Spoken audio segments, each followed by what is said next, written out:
Gather round everyone and I'll tell you a tale about an orange-faced buffoon who should be in a jail. When people say he's done something that goes beyond the pale, he will shake his head and give this answer without fail. A hoax, he says it's all a hoax. When at a press conference or with misspelled keystrokes, he says he tells no lies and that he never jokes. Confronting with the truth, he'll say it's all a hoax. A modern Don Quixote, he hates the windmills, claiming to protect the birds and whales he says they kill. But don't believe that story, it's really just a shill. He just did not want to see them wild golfing on Scottish hills. A hoax, he said it's all a hoax. When at a press conference or with misspelled keystrokes, changing a storm path with black marker strokes. Confronted with the truth, to say it's all a hoax. Casting mail-in ballots is something that he's done. Now he wants to ban them for each and every one. He claims it for integrity in each election, but he won't believe the results unless it's him that's won. A hoax, he says it's all a hoax. When at a press conference or with misspelled keystrokes, they'll fool you with distractions like real sugar in Cokes. Confronted with the truth, you'll say it's all a hoax. He promised to release all the Epstein files that caused all the MAGA base to react with smiles.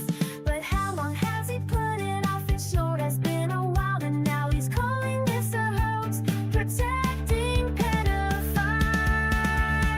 A hoax, he says it's all a hoax. When at a press conference or with misspelled keystrokes, he'll keep on gaslighting up until he croaks. Confronted with the truth, he'll say it's all a hoax.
treason if chosen name.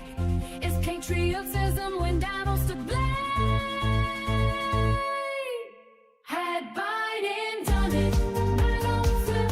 Had Biden done it, more numbers would slip. Had Biden done it, they'd shout no way. But Trump did it, so it must be okay.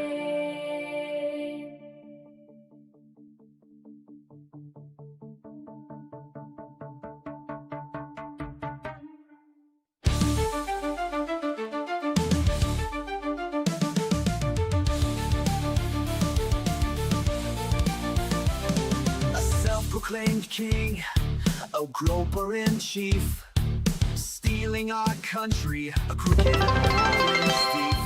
Faux patriots who are poorly educated, wearing red hats and also unvaccinated. Liberal Dan will see us through.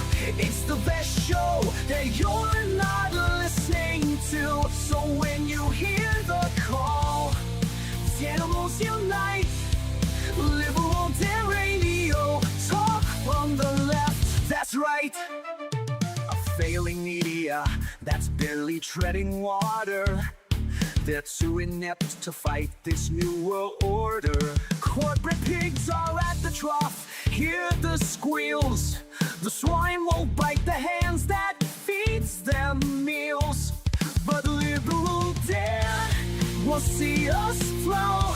It's the best show that you're not listening to. So when you hear the call, animals unite. Liberal Dan Radio, talk from the left, that's right.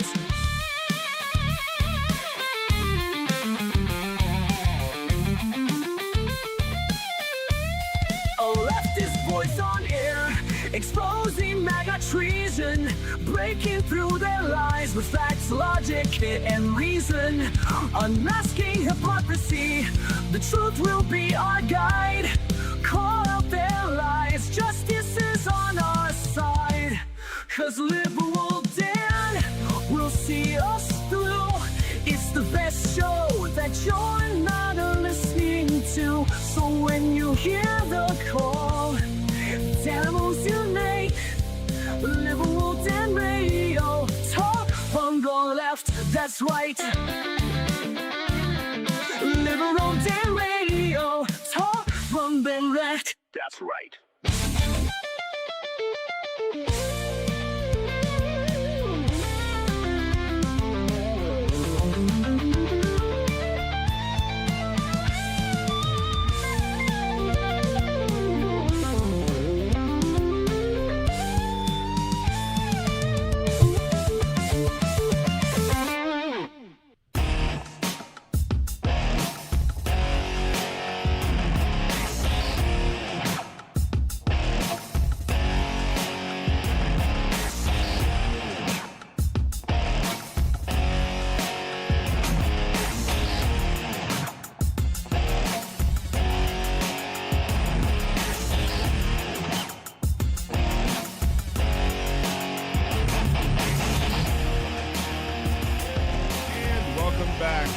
Liberal Dan Radio, something on the left, that's right. This is your host, Dan Zimmerman, live from New Orleans, Louisiana.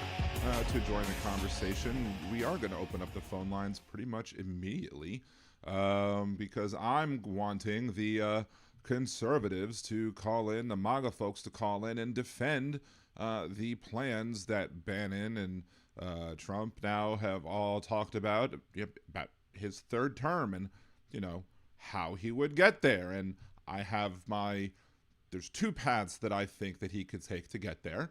One of them being him running as a vice president on the ticket because of the weird way that it's worded in the Constitution and how it's not quite exactly the same as the requirements to be vice president versus the requirements to be elected vice president weren't necessarily spelled out.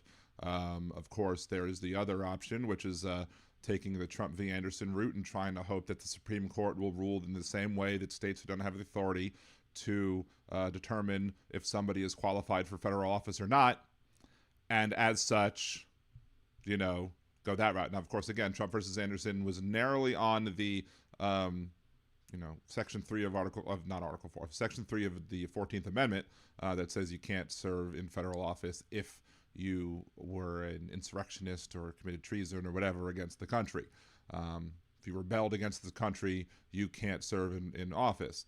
But it's up to Congress to determine that and not for the states to determine that. And so if the states don't have the authority to determine who serves, then, whatever. Regardless of how the Supreme Court would rule, because I have no faith that the 6-3 conservative activist Supreme Court would rule in the way that they should, which is that there's no way in hell that Donald Trump should be allowed to be on the ballot as president for a third term in 2028.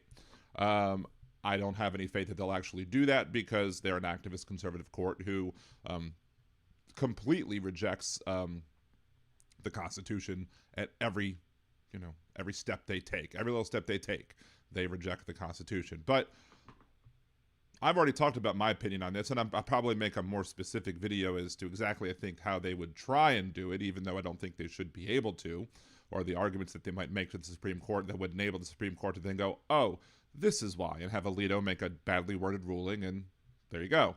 But I really want the conservatives. I said call in, and then I didn't turn on the phones. So now we go. The phones are now on. If you have tried to call in already, so the phones are now active, or the single phone line is now active. I do want to remind everybody, if you're watching right now, and if you do want to call in, one of the most important things is that once somebody has called in, regardless of whether or not I have the phone line call-in thing up, because sometimes I forget to take it down, is we only have one line. We don't have any way for anybody to wait on hold. So if somebody's called in, don't try and call in until I've hung up on them, or whatever, until that other phone call is finished. So that's what I request. And if you don't follow that, if you continuously try and call in while somebody else is on the phone, you're going to get blocked. So, as old Donnie Boy would say, it is what it is. Thank you, Donald. Let's say hello to people in the chat. We got over in Twitch, or Villaby, Aaron are both over on the Twitch chat. Aaron has subscribed over there for 22 months. Thank you so much for that. And on here on YouTube, Aaron is a member for 21 months. And of course, we do have a super chat goal. If we hit 10 super chats, I will do some paying forward in other shows as well, supporting shows like Tricker John and other folks who are friends of the Liberal Dan Radio program, friends of Hal Sparks Mega Worldwide, friends of people who are just basically deserving of help and who can get things like super chats, super stickers, and gifted subscriptions. So, a gigantic ass drink that I made, big old lemonade. So like a little bit of whatever. There's one. We got the first one off the bat. Michael, thank you so much for the $10 super chat. Appreciate you. I think that's the first time I've actually seen one of those pop up on thanks to Botrix. So there you go. Looks neat.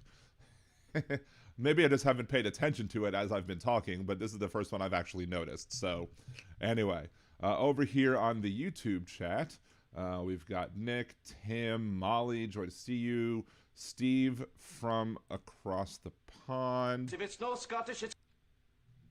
I think I muted that a little too early.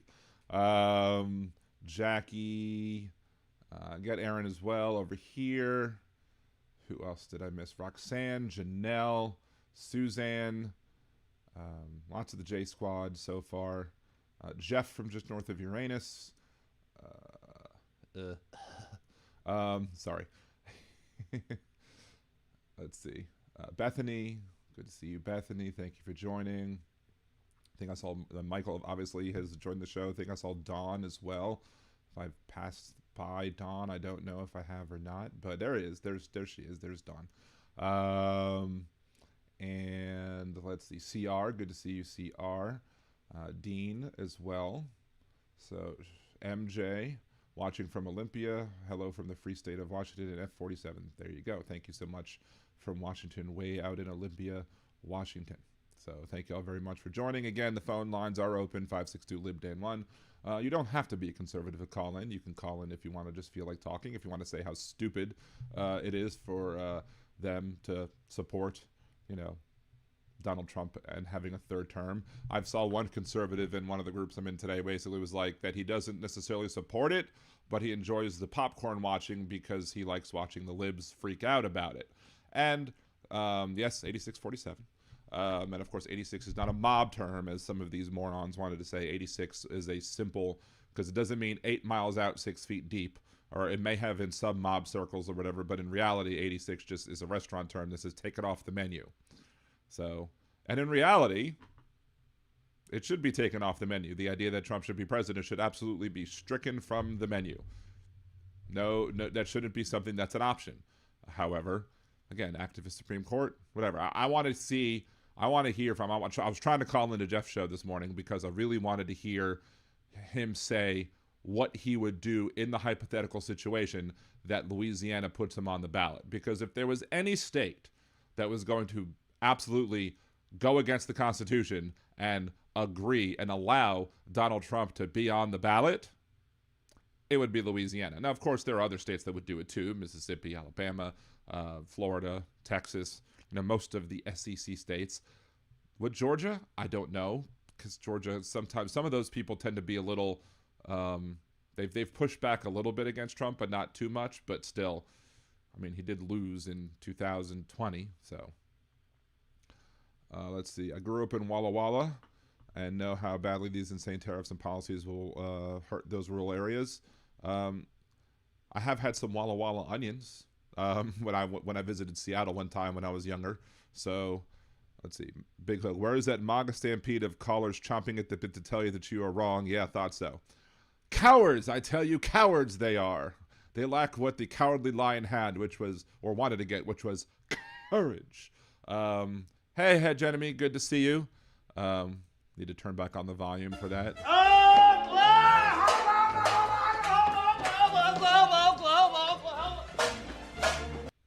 Anyway, there you go. So, had to play it. Good to see you. Anyway. So, yeah. So, what's up? We have other news while we wait for the callers to call in. Trump's bailout threat may have been a key to Milei's electoral triumph in Argentina. I might not say don't cry for me, Argentina, but we may very well be crying for you, Argentina, because you now have a Trump lackey who is continuing to be in charge. And, of course, he used his bully tactics to interfere with the Argentinian elections and basically said, if you vote for my guy, I will make sure that you get a whole bunch of money. Went from $20 billion to $40 billion. Screw American cattlemen. Screw American soybean farmers. I mean, I guess apparently today there was an agreement. Now, I guess China has said that they will start buying soybeans from American producers again. But up until today, this was the first day this entire year, or at least for Donald Trump's presidency, that soybeans have been purchased by China from American producers. So that just tells you how much of a hurting Trump's fiscal policies have been putting on the American farmers, American producers, etc. And so many people are like, well, that's not what I voted for. Well, you voted for bigotry, you voted for hatred, you voted for an idiot. So don't be surprised that that vote bites you on your ass, right? So there's that. But yeah, Trump sent said the $20 billion was in a currency swap deal to try and stabilize, or will be part of a currency swap deal, and then a further $20 billion in support of the economy he claimed was dying. Of course, what about our economy that you're absolutely freaking destroying, right? Michael McAndrew says, yes, the dark side works for Trumpy. Yes, it does. Jeff Curry, 2 maggots bragging about the East Wing. I told them I'd heard Obama was trying to buy Graceland and remodel it. They fell for it and lost their minds. That's great. That's the best thing to do is turn their arguments on their heads and watch them flip out. Speaking of people whose arguments I've turned on their heads before, I did notice that Gibson Media, our good friend, he shared 1 or 2 of the interviews that I did with him to his channel here on on YouTube. So at least he took it upon himself to actually share the video itself and not whatchamacallit, not just download and upload it like one person did. It is what it is, right? I'm not even bothering turning off the volume just so I can play the little clip or whatever. Yes, they did vote for this. None thought what Donald Trump planned was going to affect them. Whoopsie daisy. Exactly. They never think it's going to affect them because, you know, they don't want things that are going to harm them, just things that are going to harm others. So like when Donald Trump ran that he was going to have mass deportation now was all of the signs up in the Republican convention. They all wanted to see mass deportation now, like a bunch of deplorables that they are. And then you have the Hispanic voter who voted for Trump, who basically said, well, I didn't vote for this. His mom was deported, or maybe his mother-in-law was deported, then his father-in-law was deported, and there's a risk that his wife, even though she's a citizen, she could be deported or whatever. You know, they didn't vote for, they only thought that he was going to go after the MS-13 types. But they didn't pay attention to the first term, where Donald Trump spent most of his time, instead of going after the bad hombres, as Donald Trump said, he spent most of his time going after low-hanging fruit, the dreamer folks, the people who, you know, came here as children and who've been here and have known nothing but a life in America. He targeted other folks who were, again, not harming anybody, just here and working. But I guess selective memory or short-term memory loss or whatever it is that they must be suffering from. I mean, I'm not ready to say that it's as much as Donald Trump's object permanence, because we all know Trump has an object permanence problem. If Trump can't see it, you must not exist. That also includes the Epstein list. Object permanence, a milestone missed. If Trump can't see it, he must not exist. Anyway, so let's say Michael says you cannot have respect for our country and do what Trumpy has done. It's impossible. I agree. We are losing respect. I mean, we hear in Big Hook's great calls that he makes all the time, you know, up from Canada, that, you know, how the world is viewing us and how we're basically just a bunch of morons. And while it's basically just half the country who are a bunch of morons, we also just have other people who are just not standing up and fighting yet. I'm frankly shook that there are actually Republicans who are standing up to Donald Trump's unlawful extrajudicial killings, murdering that takes place within international waters of the supposed drug runners that are coming and trying to bring drugs to our country. You know, most drugs that come into this country are brought through legal ports of entry. And of course, Donald Trump's seizing of drugs, they've seized supposedly much fewer pounds or kilos of drugs than Biden did, and they claimed victory, and then they complained that Biden was stopping the drugs, which made me think, of course, that the Republican Party must be funding their campaign efforts with drug money, because why else would they campaign? Why else would they complain about the whole thing, right? But, you know, again, as Trumpy says, It is what it is. thank you, Donald. Jeff Curry for CEA director. Roxanne, I'm like a double not spy like Jethro Bodine. Nice. What else? I think you're a cynic, Jeff. I don't know. I think a lot of us are cynics at this point, right?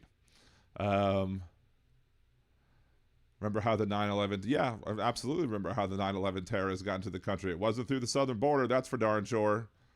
I think a lot of them came in through Seattle, didn't they? Or was that a different one? Was that the shoe bomber that came in through Seattle? I mean, some of them came through New York, and then they took flight lessons. One of the funniest jokes I saw from a comedian.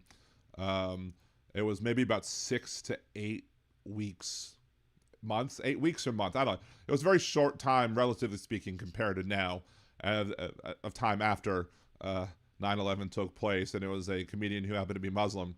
And they were asking him, they stopped him, TSA stopped him, was asking him a whole bunch of questions. And they're like, what do you do for a living? And he goes, I'm a comedian. And the guy goes, the TSA guy says, I don't know if the story's actually true or not, but it's his joke. And he goes, all right, a comic, huh? Tell me a joke. And he goes, all right, I just got done flight school. And I was like, oh shit, that's awesome. So, Tim, Argentina does not produce cocaine or fentanyl, they have oil. Well, yeah, and that's exactly what Donald Trump is going to want to do. He's going to want to try and have his oil buddies, his cronies, be able to have access to that oil, just like he wanted to do with the Middle East. Because remember when he ran in 2016, he said that we should go over there and then bomb them and then take all of their oil. That's what he believed back in 2016. And again, when somebody tells you who they are, you should believe them. But everyone wanted to say, oh, he's such a peacemaker. Yes, the peacemaker that's doing extrajudicial killings. The peacemaker that hasn't actually had peace in, Israel, Palestine, etc. The peacemaker who said he would end the Ukrainian invasion by Russia on day one, and it's day well past one. And do we have that? No, we do not. Diesel Punk was not on my bingo card. I missed that. Yes, Susie, I did mention that Malay won Argentina earlier. So, but yes, thank you for letting us know. Always let us know if you see breaking news. It doesn't matter if I did touch it or not. If I hadn't touched it, it's good that we're informed. If I did, maybe other people who came in late also will see it as well. So there you go. Piece of the grave, maybe. Yeah, I don't even know if there's that. How many more bombs you drop? I mean, you're going to sit here and and some of them aren't even in graves. Some of them are just in the sea. They're just fish food at this point. So, what if he's been Diesel Punk this whole entire time? Nice. What else? Hey, John, glad to see you. Obscure references are cool. I don't mind obscure references. So, as you can tell, I didn't do too much time prepping for tonight's show. That's why we went to the phone lines right away, because I've just had so much stuff going on, work stuff that I had to deal with today, all that other, fun stuff going on. I didn't have necessarily too much time to go look up issues. I do have Google News popped up so we can go over some of the things that have come up. Politico. Democrats face moment of truth as shutdown coalition phrase. Democrats grappled Monday with their first major fraying of the coalition amidst government shutdown, with federal employee union calling for them to stand down 4 weeks into the standoff. There's no immediate surrender from party leaders, but the union's plea forced many Democratic lawmakers into a defensive crouch. The number 2 Senate leader said it would be subject of internal conversations this week. But no, you cannot give in to them. You cannot give in to. I understand it's going to cause pain. I understand that there are people that are hurting, and we're going to have to do things to step up and help the people who are going to be in pain because of this shutdown. But if you let the Republicans do whatever it is that they want to do without fighting back, without forcing them to accept a little bit of a compromise, then you're spineless, you're toothless, and you do us no good up there, because then there's no reason to have you there in the first place if you're unwilling to do the unpopular things that are the right things. Because if you don't stand up to these Republicans, if you don't force them to give in at least a little bit on these healthcare funds, then you're going to have a lot more people dying next year when they don't have access to healthcare, when they can't afford to go get the medical treatments that they need to get because they no longer have the subsidies. Because what's stupid is we have a law. Trump was never able to, thanks to John McCain and Lisa Murkowski and Susan Collins, but McCain was the surprise one that made everybody shook, that he actually came in and gave a big old middle finger to Donald Trump, because he almost had it. He almost got rid of the ACA. It was almost gone. But John McCain came in and saved the day. So instead of trying to kill it by killing it entirely, they're going to try and kill it by eliminating the subsidies. But without the subsidies, you don't have an effective exchange, which means you've basically screwed over a whole bunch of people who don't qualify for Medicaid and who can't afford any other insurance. Because the Supreme Court killed the Medicaid expansion by allowing states to opt out of it. That's the only thing that they harmed in the Affordable Care Act is the requirement for states to have to take the Medicaid expansion. I mean, the rest of the Supreme Court, even with Roberts, still upheld the rest of it. But still, without the subsidies, much of the ACA protections are out the window, because the people who have those protections, or who would have those protections if they could afford insurance, can no longer have the insurance. Therefore, they no longer have the protections. And then what do? They then have to go to the emergency room, and if their issues become an emergency, instead of getting preventive care, and then that causes not only emergency room traffic to go up in those times where you have issues where, perhaps in seasons where people tend to be sicker, you're going to have swarmed emergency rooms, which is going to give them less capability to deal with everybody, because some of these people could have had their situations solved with preventive care, or at least with other care that might have been able to prevent it from becoming an emergency. But nope, when people start losing their health insurance, they're only going to use the emergency room because they can't be turned away in an emergency. And then since they can't be turned away in an emergency, but they won't fund the whole thing when it comes to paying off the people who go into the emergency room and who still can't afford to pay in an emergency, so even more people are going to suffer, and that's going to have the hospitals pushing off the costs onto us, which is going to raise everybody's rates, which is going to cause health insurance rates to skyrocket. Lather, rinse, repeat. It's a snowballing effect that's absolutely going to kill the economy. It's going to kill people. It's going to kill the insurance, the health industry altogether. It could have that big of an effect.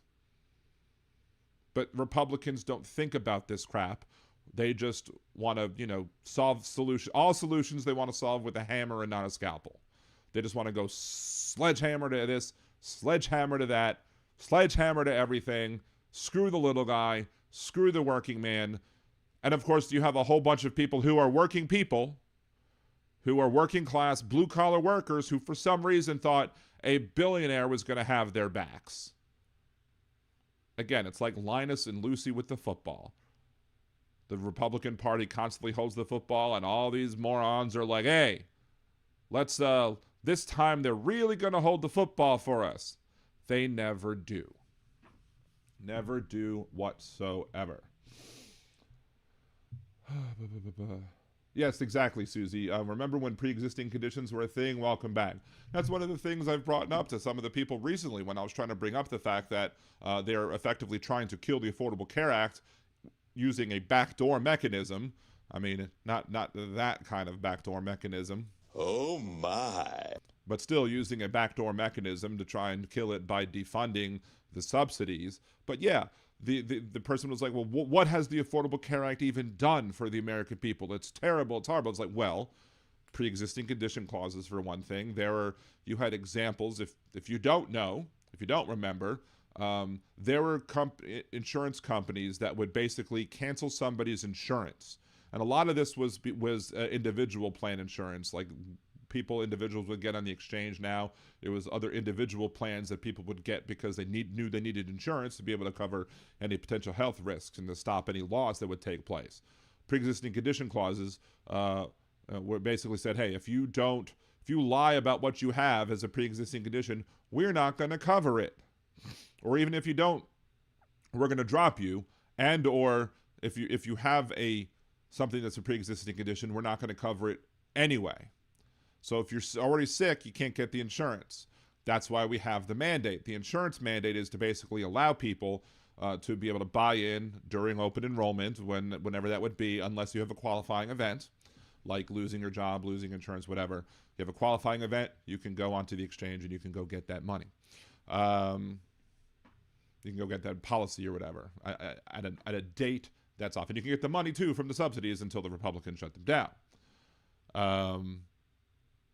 But that's why you need to have a mandate, because if you eliminate pre-existing condition clauses, you can't, and you don't have a mandate to have the insurance, all you're going to end up having is people waiting to buy insurance until they're sick, and then that's not insurance anymore. And that's, while I don't necessarily feel like necessarily being fair to the insurance industry, it would be unfair to the insurance industry if you had pre-existing condition clauses banned and didn't require everybody to buy into the plan.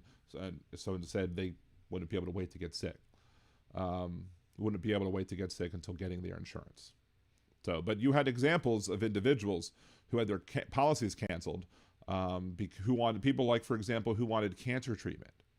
People who were going to get cancer treatment, and then they did some investigation. However, they did the investigation, determined that in their application for health insurance that the person didn't list that they had acne as a kid, and because they didn't list that they had acne as a kid, the insurance company would be like, oh, well, you lied on your plan, so therefore we're not going to cover your cancer treatments. You lied on your application, so no cancer treatments for you.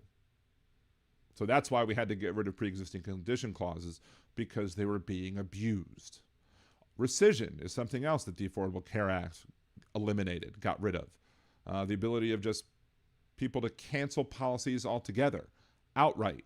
Just say, okay, this insurance plan is, this specific policy is too expensive for me, so therefore I'm going to drop it. Which again goes against what insurance is supposed to be. If I have insurance, I'm paying premiums to basically say, as long as I keep paying the premiums, you're going to cover me if I get sick. And that's the gamble that I take, is I'm making the gamble that I'm going to, that I would rather put this money up in the hopes that I don't have a major surgery and then not have it covered, and therefore I can't afford it. So I'm going to have this insurance to cover that. Well, these insurance companies, when they practiced acts of rescission, they basically said, oh, well, you know, you've paid enough insurance now, but your sickness has become too much, and therefore we're going to drop your policy. But no, they shouldn't be able to do that. They should only be able to drop policies for non-payment. They shouldn't be able to drop policies for the fact that, you know, you're actually using the policy and the policy benefits that you paid for. That's not insurance either. And that's unfair to the customers. That's why I said I don't feel like being fair to the insurance industry, but you should be fair to the consumers who buy the insurance. So eliminating rescission was an absolutely vital thing to do in order to make sure that the insurance companies would act right. But the insurance companies don't act right unless they have government telling them that they need to act right. And that's why we need government intervention in these sorts of things. Now, of course, we've made the huge mistake of somehow we were able to convince working class people that paying $1,000 a month on premiums alone, not including the costs of coinsurance, the costs of deductibles, the cost of co-payments or whatever, that it's better to pay $1,000 a month plus all those other costs than it is to pay $500 a month in taxes for the family plan. How did they manage to do that? As Donald Trump said after the 2016 Nevada primaries, he loves the poorly educated, and the poorly educated always want to prove to him daily as to why they're still worthy of that love. Hey, it's the goddess Kimchi. Good to see you, Kimchi. Thank you for joining the show.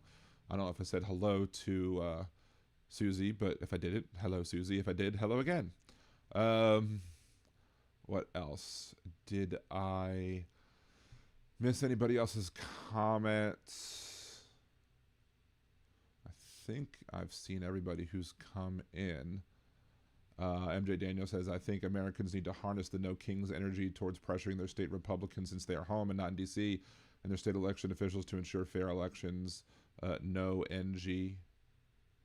NG. What's NG?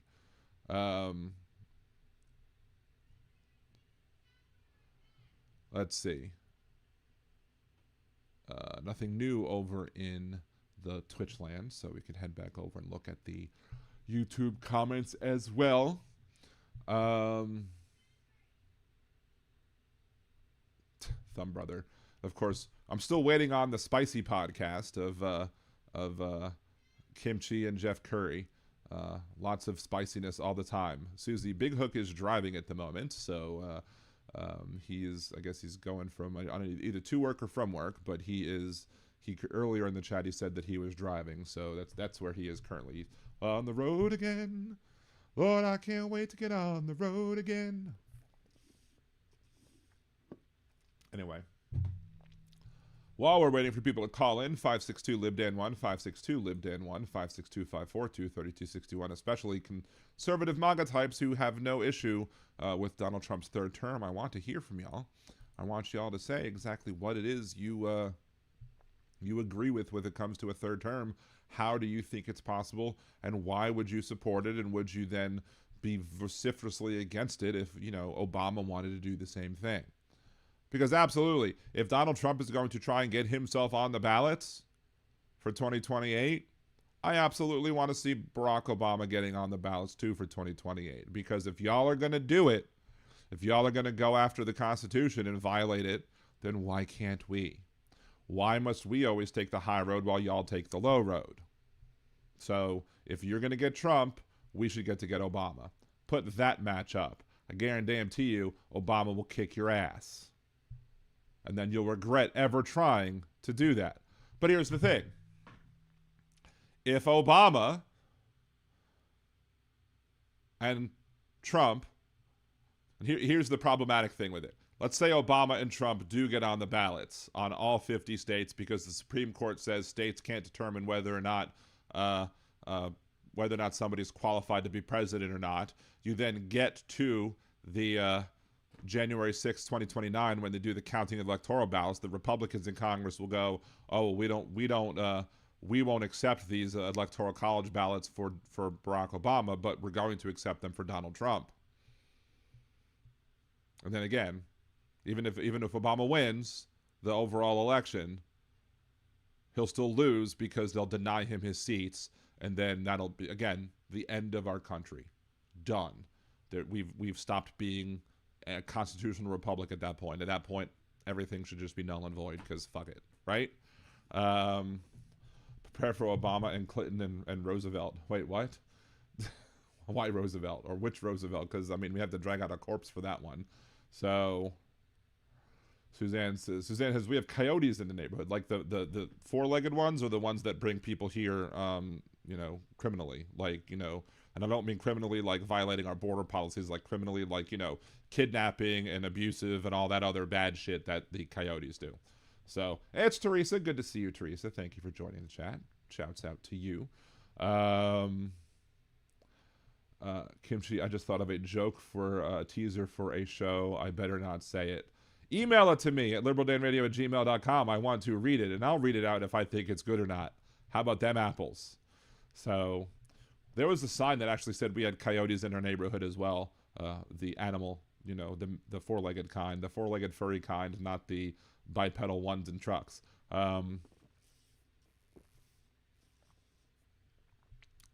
Excuse me. So, eating the dogs, eating the cats, that's what the coyotes are doing, right? Eating the dogs, eating the cats. So, they're eating the dogs, they're eating the... Kane, I figured what you were talking about, Susan. I don't know, I'm just being silly.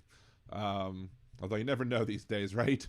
There could very well be individuals who are trying to sneak people. I mean, hell, there may be people who might be trying to sneak people out of this country at this point with how badly things are going, right? We might need people to sneak others out of the country basically to get away from Trump's Gestapo. So...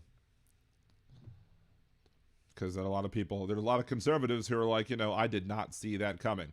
But for there to be conservatives, again, I think to circle back to the point I don't think I completely finished making earlier in the show, is that you have people who are now coming out, like, was it Rand Paul was talking about how he disagrees with the extrajudicial killing of people and, you know, in their boats in international waters because there's no due process, no nothing. We're just basically saying, okay, Trump says that they're bad, so murder them. Because that's what it is. It's murder. He's murdering people because, again, there's no evidence. There's no evidence that they're a direct harm to anybody. You could wait to see where they're going, and if they're going to bring their ships into American waters, at that point you can board them, seize what they have, get evidence against them, and put up a case against, you know, how to go after them and do some, you know, actual real investigative work instead of just bombing people into oblivion. And for some reason, when they did have a survivor of one of those ships, so I guess somebody jumped overboard or whatever, or maybe it wasn't a perfect hit for some reason, was it Ecuador or something, that they said, we're not going to, we're just going to like return them back or repatriate them or whatever. And the Trump administration was like, no, we want to go after them for crimes. No, they just let them go. I guess they wanted another shot at killing them if they get another boat again. So, free ocean voyages for the Trump family. Yeah, nothing beats a Jet 2 vacation, right? Craziness. Man, the last time I put out some clickbait-ish kind of show title, I had a caller immediately. I was impressed that the call came out that quickly. Apparently, my title wasn't clickbaity enough to grab at least one MAGA folk in.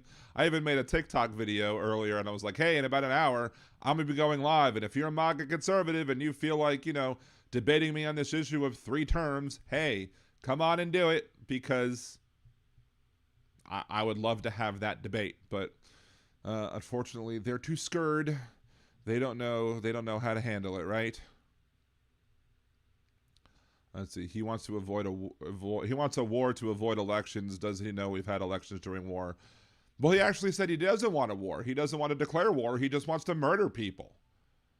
At some point, there's always the possibility where everybody has always used the threat of, oh, this president is going to do X and declare martial law and then end elections, even though we've never done that before. But people said that about Obama, people said that about Bush, and I never believed that they would do that. Either of those two. Would I believe that Donald Trump would do it? Abso-freaking-lutely, because he's the lowest of the low, the worst of the worst, the most evil of American presidents that have ever existed. We've had terrible ones for sure, but he is the worst. When it comes to ineptitude, when it comes to plans, when it comes to whatever it is that he wants to do and try and get done, he's the worst of the worst. So, but yeah, I wouldn't put it past him, but I think he's not as worried about that. The time we'll have to worry about a Trump declaring martial law, that sort of thing, is not necessarily when it comes to having the election. I think the election will be held. It just, if it doesn't have the results that he likes, he'll do something else that's drastic to basically prevent the Democrats from taking power at that point. Worse than what happened on January 6, 2021. So that is the other point, Teresa, that, I believe that it would be very tough for him. I don't know why I have this itch. I don't know if like a cat got some hair on me or something. I don't know, but I'm just very itchy today. People will watch the show and be like, is Dan taking some of Don Jr.'s white powdery stuff? I'm like, no, I don't do that. But yeah, Trump people try many things to stay in power. Exactly. But yeah, I do have a difficult time seeing Donald Trump and his clots making it past, let alone 1 year, let alone 3 years. But I mean, who knows? They could weekend at Bernie's him, right? But there's also, but I also don't want to tempt fate and be like, let's put all of our hopes on the idea that Donald Trump is not going to make it for another, for to be able to take another term. We can always, I don't wish that upon most people, but I will be actively celebrating that when it happens, because F that. Suzanne, I wear a lot of blue outfits. I'm true blue forever. I do wear some blue, although I do like purple, and I tend to wear more black because it's slimming, even though I have lost a bunch of weight. But it is what it is, right? But yeah, I don't want to like gamble on, oh, Donald Trump's just going to pass away, because even if he does, we then get JD Vance, and then we have to figure out how to defeat JD Vance as well. So we need to have plans in place for all of the possibilities, and that's one thing that the Democrats don't do well, is have plans in place for anything. So, man, I was really thinking that I was going to get some conservatives today. I was looking forward to it. So, but oh well, it happens. So let's see, what else? This isn't something I was going to look into, but let's see. Indiana governor calls a special session to redraw U.S. House maps as redistricting battle spreads. Of course they do. And of course, Louisiana is having its special session. Who knows what they're going to come up with, if they're going to try and get 0 Democratic seats drawn. I think it's the only thing that we have to do is if they manage to redraw all of these maps in such a way that is that's going to make more Republican-friendly seats, is we need to, as an entire blue wave, need to just get out better than we've ever gotten out before, because the one thing about making more red districts without a change in population is that you weaken the ability of every Republican district at that point to be able to maintain their seats, and you actually make it possible that a correct Democratic candidate could come out on top and win. Now, to all of the people, I'm progressive. I consider myself a pragmatic progressive and a leftist or whatever. But for all the people who are on that, not so pragmatic left, who it's my way or the highway type folks, you need to stop with your shit right there. And you need to understand that in that situation, we need to be voting for the best possible candidates out there who can win the election, which means if there's a centrist Democrat out there who's going to vote with the Democrats but not be as progressive or leftist as we'd like, we still need to support that person if that person's the one who's going to win that district. Otherwise, we're just shooting ourselves in our feet. So, yes, of course, support good people. Oh, wait, is Chad here? I didn't even see Chad come on in. How did I miss Chad? I don't even see Chad. Let's see. Dean, Bethany, Janelle, Teresa, Michael, Dean, Jeff. That's what a child would say and do. But where's the I've completely missed it. And I'm on live chat. Weird. Chad erased himself from existence? Like Back to the Future? Did he go back in time and prevent his mom and dad from getting together? And his pictures are all disappearing?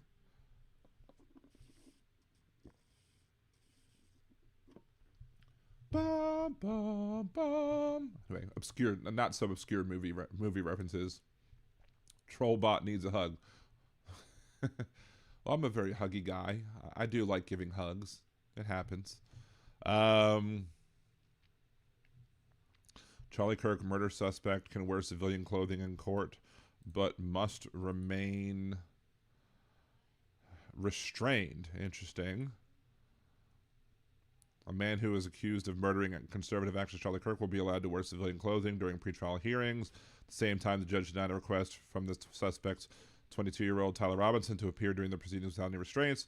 Robinson's attorney sought to extend the right for him to appear in civilian clothing that is afforded during trial to all of his pretrial proceedings, arguing that given the extensive media coverage, there is a risk of prejudice if potential jurors see him in jail attire. Prosecutors had opposed the request, arguing jail clothing aids with the identification and safety. I'm kind of torn on that one. I mean, you want to do things for the safety of the people, but yeah, keep them in restraints, but definitely don't want to bias the jury any more than they're already going to be. Chad said, maybe if you didn't allow your mods to treat people like children, you would have more interactions from people with different viewpoints. I've had conservatives call in, and the conservatives that called in have said that I've treated them well, but I do give my mods the ability to, my mods are purely volunteer, and they're doing this out of the kindness of their loving hearts, and they are wonderful people, and I am very happy to have them do the modding for me, and I give them amount of trust to be able to handle. And do I agree with every single one of the deletions that they make? No, but again, I'm not going to micromanage them. I'm going to trust them to do the best things that they could do for the betterment of the show. And sometimes people do act up in chat, and sometimes people need to have the ban hammer dropped on them, or at least the mute hammer dropped on them, etc. So As old Donnie Boy says, It is what it is. thank you, Donald. And I do like to think that even the most egregious of the people who are conservatives who enter in the chat, and I wouldn't list you as Chad as one of the most egregious ones, I think are still treated fairly. But sometimes fairness includes sometimes getting a little smackdown from a mod if you do things that are above and beyond. Didn't benefit you this time. Y'all take care and know that I never do anything to warrant that in your chat. I mean, again, I apologize if you think that you're being treated unfairly, but I'm not going to tell my mods to mod any differently. And if I were to tell my mods to mod differently, I wouldn't do it in public. So, because, you know, that's the kind of thing that should be in private. Anyway. Yeah, and also, Chad, I have seen people who are fans of the show, very left, liberal, progressive type folks who have said things, and the moderators have also come down on them as well and have deleted their comments, have threatened to mute, have threatened to take bigger action against folks who are on the left side of the aisle. So it's not like they're just doing this to people who disagree with us. They're doing it to people who violate overall the general rules and decorum of the chat. So, so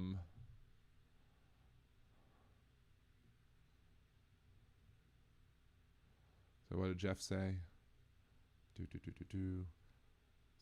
mean, I guess the one thing that it's good that the chat scrolls fast because it means more people are participating. But, you know, again, It is what it is. thank you, Donald. I don't believe in equity is strong here at all. Again, I have seen Aaron and Jolie both take moderation actions against plenty of posts, comments, etc., made by folks who are on the left side of the aisle. So I disagree with you that things are inequitable here. We do well. 56 Nick Rich, you are now the bad guy. I don't know. Apparently, according to Chad, or at least he's using you as an example. I don't know. Chad, his family don't kick. I'm not kicking him, and I don't think the mods are kicking him either because he hasn't done any. You haven't done anything to be kick worthy. But again, let's not make the show about who gets moderation and who doesn't get moderation, right? If Jolie wanted to spite you, you would have been banned already. You would if because of what happened between you and Jolie, I guess in Trucker John's chat, if Jolie wanted to be spiteful, you would have been banned. Flat out. So, you're not. So, there you go. Yes, I trusted every game. I did say that over on Twitch. He goes, if Trump gets to run for third term, can Obama? That's what I said. I was like, look, if they're going to put Trump on the ballots for a third term, if the Supreme Court rules that Trump can be on the ballot, then, hey, Trump gets to be on then Obama we get Obama. If you get Trump, we get Obama. Again, but the only problem with that is that unless we control Congress, then you'll have the conservatives who control Congress be like, oh, well, all these electoral college votes cast for Barack Obama are not legal, so therefore we're not going to count them. And then they're going to say, like, what about the votes for Trump? They're like, no, we'll accept them anyway, because that's what they'll do. Yeah, exactly, Dean. You're right. I know you're right. We allow most voices here unless they go too far. Exactly.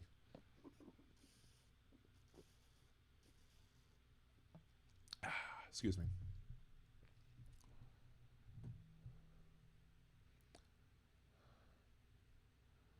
Canada gave us good shit. Bob and Doug, Red Green, Kids in the Hall, 3 Days Grace, Rush, The Veer Union, Man Tracker, Ted Cruz. Wait. Although, Rush is my favorite band. However, I would argue that the ticket prices that Rush has put on their tour, their 50 plus or whatever tour that they're doing with just Geddy Lee, Alex Lifeson, and a new drummer, those ticket costs are not very working man of them. I mean, because if you don't know, Working Man is a song. It's actually one of my favorite songs. But these ticket prices that they're charging to go see their shows are just awful. It's just way too expensive. Like, I think the only way I'm going to get to go to any one of these shows will be if at the last minute they open up tickets, because at this point I can't afford anything. I wouldn't be able to afford anything over $100. Like, and I was hoping to get like $100 nosebleed seat or whatever, maybe 2, but nope.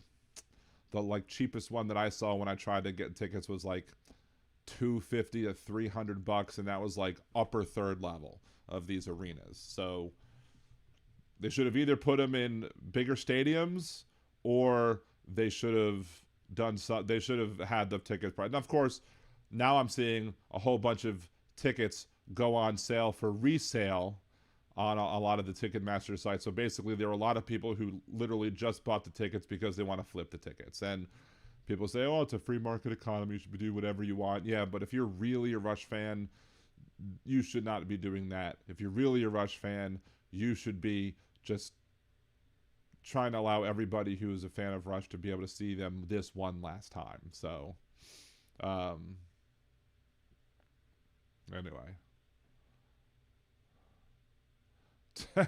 Tim, call in, chat, and air your grievances for Festivus. It's not time for Festivus yet, though. Festivus is after Thanksgiving, right? I don't know what exactly it is.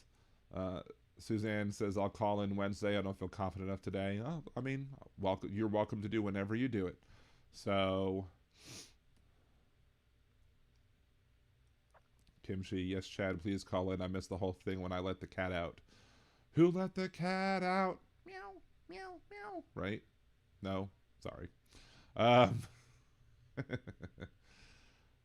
Let's see. I canceled my membership a long time ago. I think my dude had a stalker and a lot of lawsuit stuff going on. I did also cancel my dude membership simply because of the fact that, again, I didn't know what was going on with it, and I still don't know what happened to Tommy. I mean, I guess that there was a stalker or something.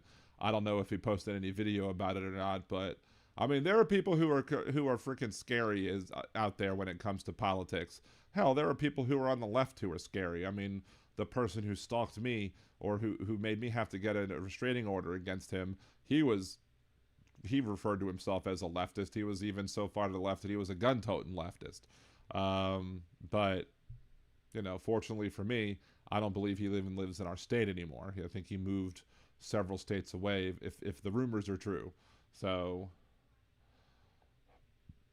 let's see. The moronic congressman who thought he could repeal the 22nd Amendment by statute was careful to specify someone who served 2 consecutive terms can't run again, i.e. to rule Obama out. Hilarious. So I don't think I had a chance to say this last week, but a Nazi tattoo is disqualifying.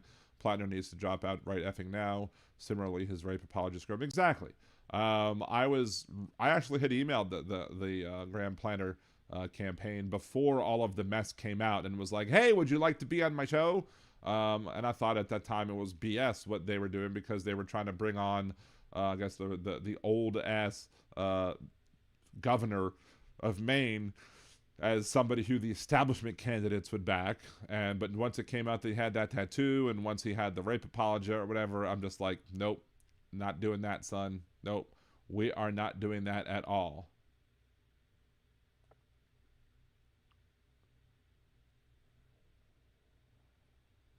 Wait, Chad, Tommy last TikTok, he claimed he was Jesus and was trying to get a hold of big religious TikTokers, saying only he would understand.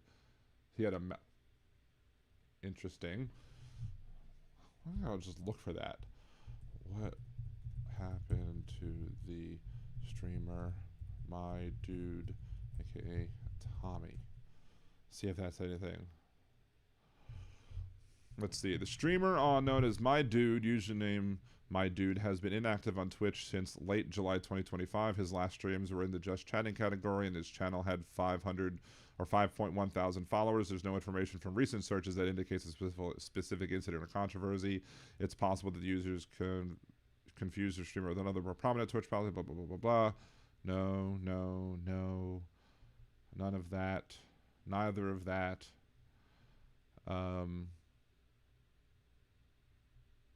So now let's see. Tommy Dude controversy. Since we don't have this thing.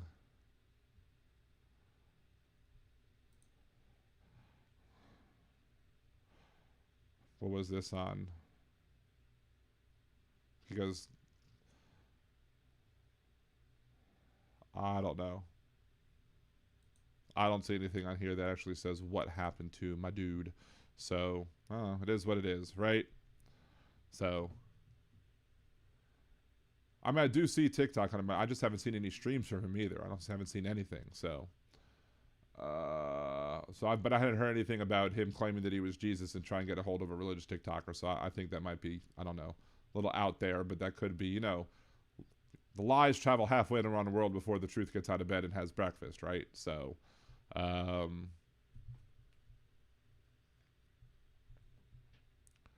let's see. Jeff, our relationship is one giant teaser. So is that what you're saying? You're a tease, Kimchi? Is that what you're trying to say? See if we can get a show off the ground. Offending me could be a running gag. Abuse me. Wait, that definitely deserves Oh my. Maybe that's something that deserves to be on Liberal Dan Radio after dark, right?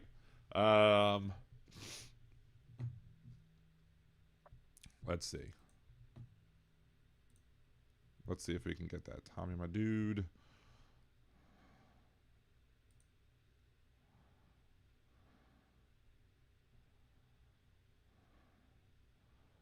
Let's see. Trying to see if I can actually find him on my dude. Let's see if I could find, there's the my dude account. Last video.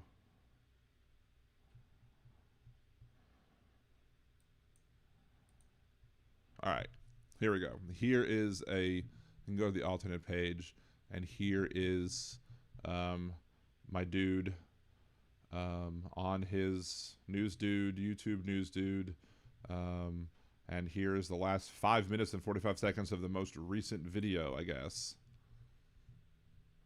I'd like you to do a favor and save this video.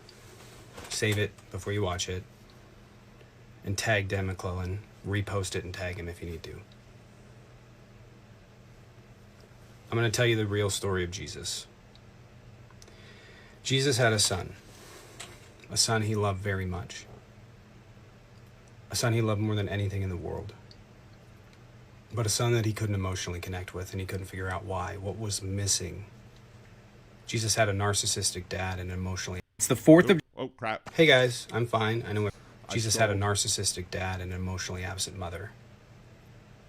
He was riddled with guilt, always trying to control, always trying to manage his family structure that was complex. He was a carpenter, but he went on to do something in the public sphere, and he traveled. I don't know what for, but he traveled, trying to get away from it, trying to understand, trying to find happiness.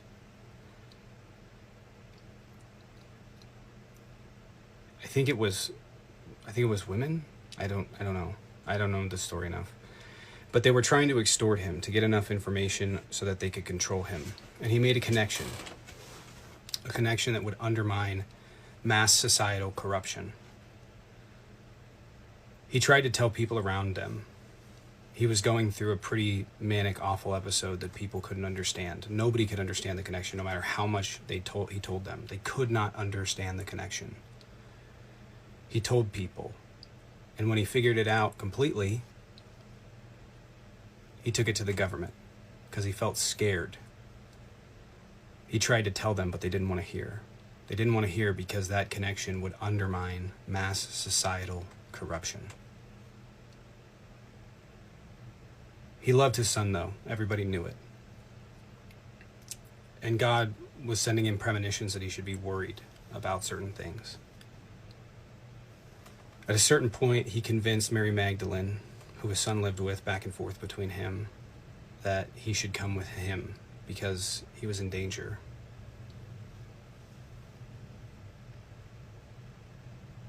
Magdalene wanted to take his son to this event, but he knew that if his son got away from him, got out in the public, that they would come for him, that they would use his son to extort, to control. He went for a walk around his house with his son, just taking time to breathe. And there was a cave, or something that looked like a cave, where he walked into and saw a berry.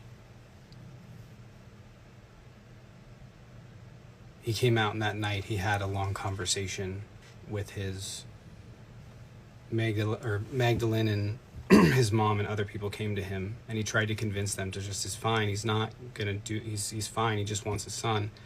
But they didn't understand, and they took his son. And he had to act. He had to get this piece of information to the people that could undo this mass societal corruption. And so he acted, and he gave them the information. But he still didn't know if his son was safe. Fear drove him. And so he had to publicly crucify himself, tell people that he had talked to God. He knew that they would think that he was crazy. God told him, you have to let go of these things. Shame, whatever else. You have to let go of them. That we all have to let go of them. That the message is understanding. Jesus wasn't crucified on a cross. He was crucified in his mind. He had to let go of all of that, the guilt, the shame, the whatever. He stayed up all night the night before.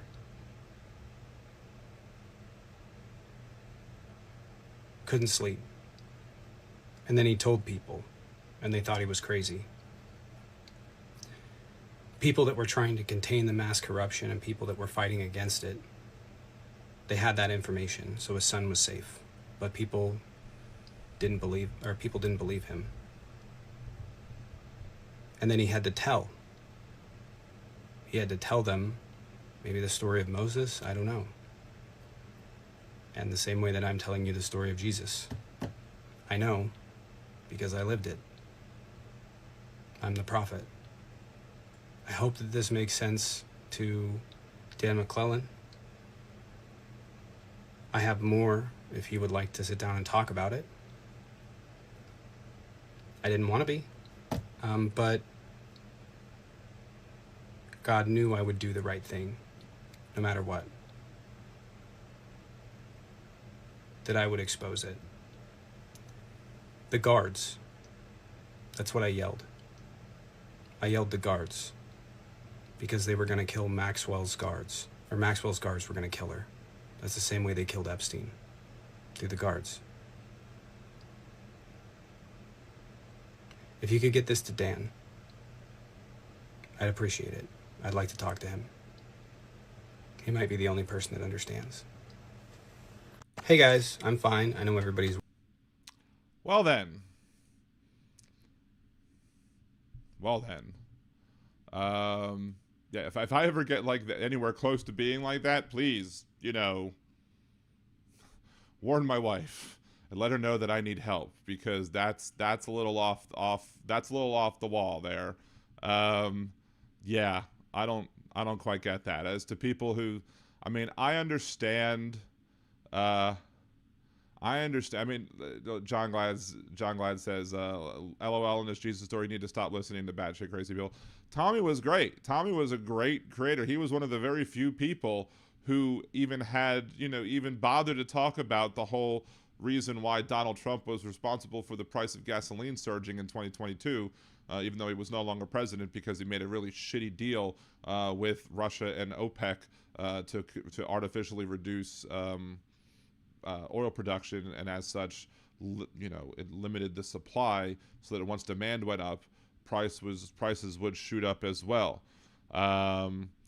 So yeah, so I don't know what happened to cause him to say those things, or sometimes people have people. I was in a situation where I was definitely needed therapy because of all the shit that was going on in my life, but I went and got therapy, and I think I'm in a better place since I had the therapy. Kimchi, now I know why he weirded me out. Chad, I found out because I was actually worried about him. Dean, I'll put out an APB if you disappear. Appreciate that. He seemed to be under duress. Was he blinking like, giving Morse code with the blinks? Like, this is what I'm really saying. Let me blink. But yeah, that was definitely bizarre to say the very least. But I mean, I hope if he needed help, I hope he got the help that he needed. I mean, there were a lot of people on that page that was like, what the hell, what's going on, Tommy? There were a lot of people who were very confused, who I guess didn't see that coming. But yeah. Kimchi, I need to rewind and watch that again. Cats. Cats will do that to you, right? Speaking of cats, I have not had Rose nor her butt come up, and, Rose has not wanted to show her butt on the stream for a very long time. And I don't know why, what's up with that. Anyway, still waiting for callers. 562-LibDan1, 562-LibDan1, 562-542-3261. Sometimes, my lack of show prep can become, can pay off by getting some good callers. Apparently this time, no. And I know, Church's Every Game, that you met, dude, Tommy, and not me. Yeah, tell us who killed Epstein, the DOJ. Well, who was president when Epstein was killed? It was old Donny Boy, right? I'm not saying he went up there and used his tiny orange fingers to tie a rope or anything like that, but with all of the ways that Speaker Johnson is now trying to protect and prevent. That's another thing I'd love to hear conservatives talk about. Speaker Johnson's refusal to let this person, let the last elected Democrat be sworn in, even though he sworn in people pretty darn quickly when they brought their family, so we had to do it. Well, why don't you let them bring the family so they could do it with this one as well, right? But the amount of time, the amount of effort that Speaker Johnson has made to try and prevent the release of the Epstein files, just every single day it goes by is another day that you should add on to be like, this is just yet another example of why these people shouldn't be in power, because they're protecting pedophiles. They are protecting people who did harm to children. And they always say, well, what about Clinton? Well, fine. Let us see that Clinton did all these terrible things, and we'll call for his being buried under the prison, but y'all don't want us to see that it was Trump too. And every day it goes on without them releasing the files. It's just another day, another example, another piece of evidence to show that all they're doing is protecting Trump and his allies. It's as simple as that. Kimchi says, were the threats to his kid real? I don't know. I don't know. But, like, look, I hype myself up sometimes, I think, because I believe in my ability to do certain things, like, effectively debate conservatives, bring up good points that nobody else brings up, look at things from a different point of view, and make people be like, oh, okay. I would like to believe that those are reasons why I probably should have more people who subscribe to the YouTube channel, but yet I don't. Just like Big Hook said last time, that's why I took a clip of his comments, because I wanted that to be out there as an example of, hey, this is yet another reason why you should be subscribing to Liberal Dan Radio. Talk from the left, that's right. But I'm never going to give myself like an anecdotal story that equates me to who people think are deities. Of course, I'm Jewish, so therefore we don't have the same sort of thing as Christianity does. So let's see, Steve. I've known one guy that went down on the religion rabbit hole, never was the same. His dad was passing, kicked it off.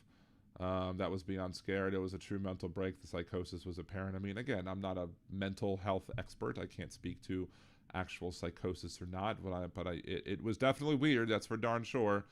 Well, speaking of callers and speaking of Big Hook, we do have Big Hook calling into the show right now.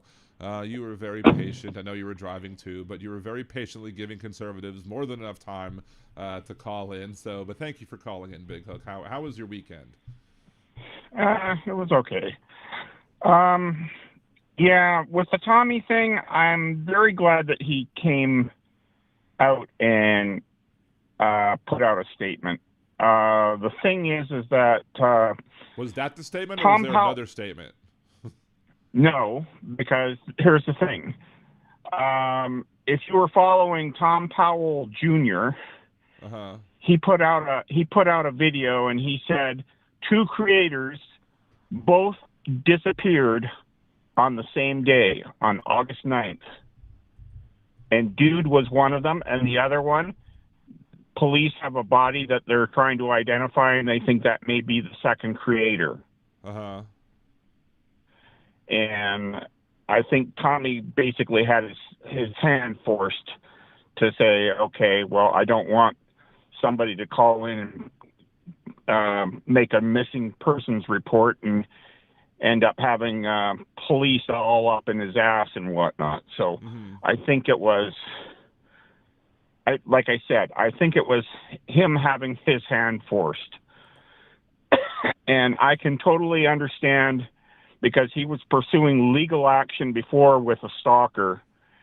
And so his life, as well as that of his son and his own, I would imagine that he had some degree of fear that he was about to be doxxed. And that's an unacceptable thing, because, you know, he's right next door to fucking Idaho, where the worst of the worst live, and who have threatened him online, as well as, you know, in calls and all the other things on TikTok. So, you know, I miss him, but I have to say, I see where it went. I mean, he sort of alluded to it without directly saying it in that video, that, you know, his son was being threatened. And, you know, that's where I see it, and I can't blame him. He's a good dad. He's a good guy.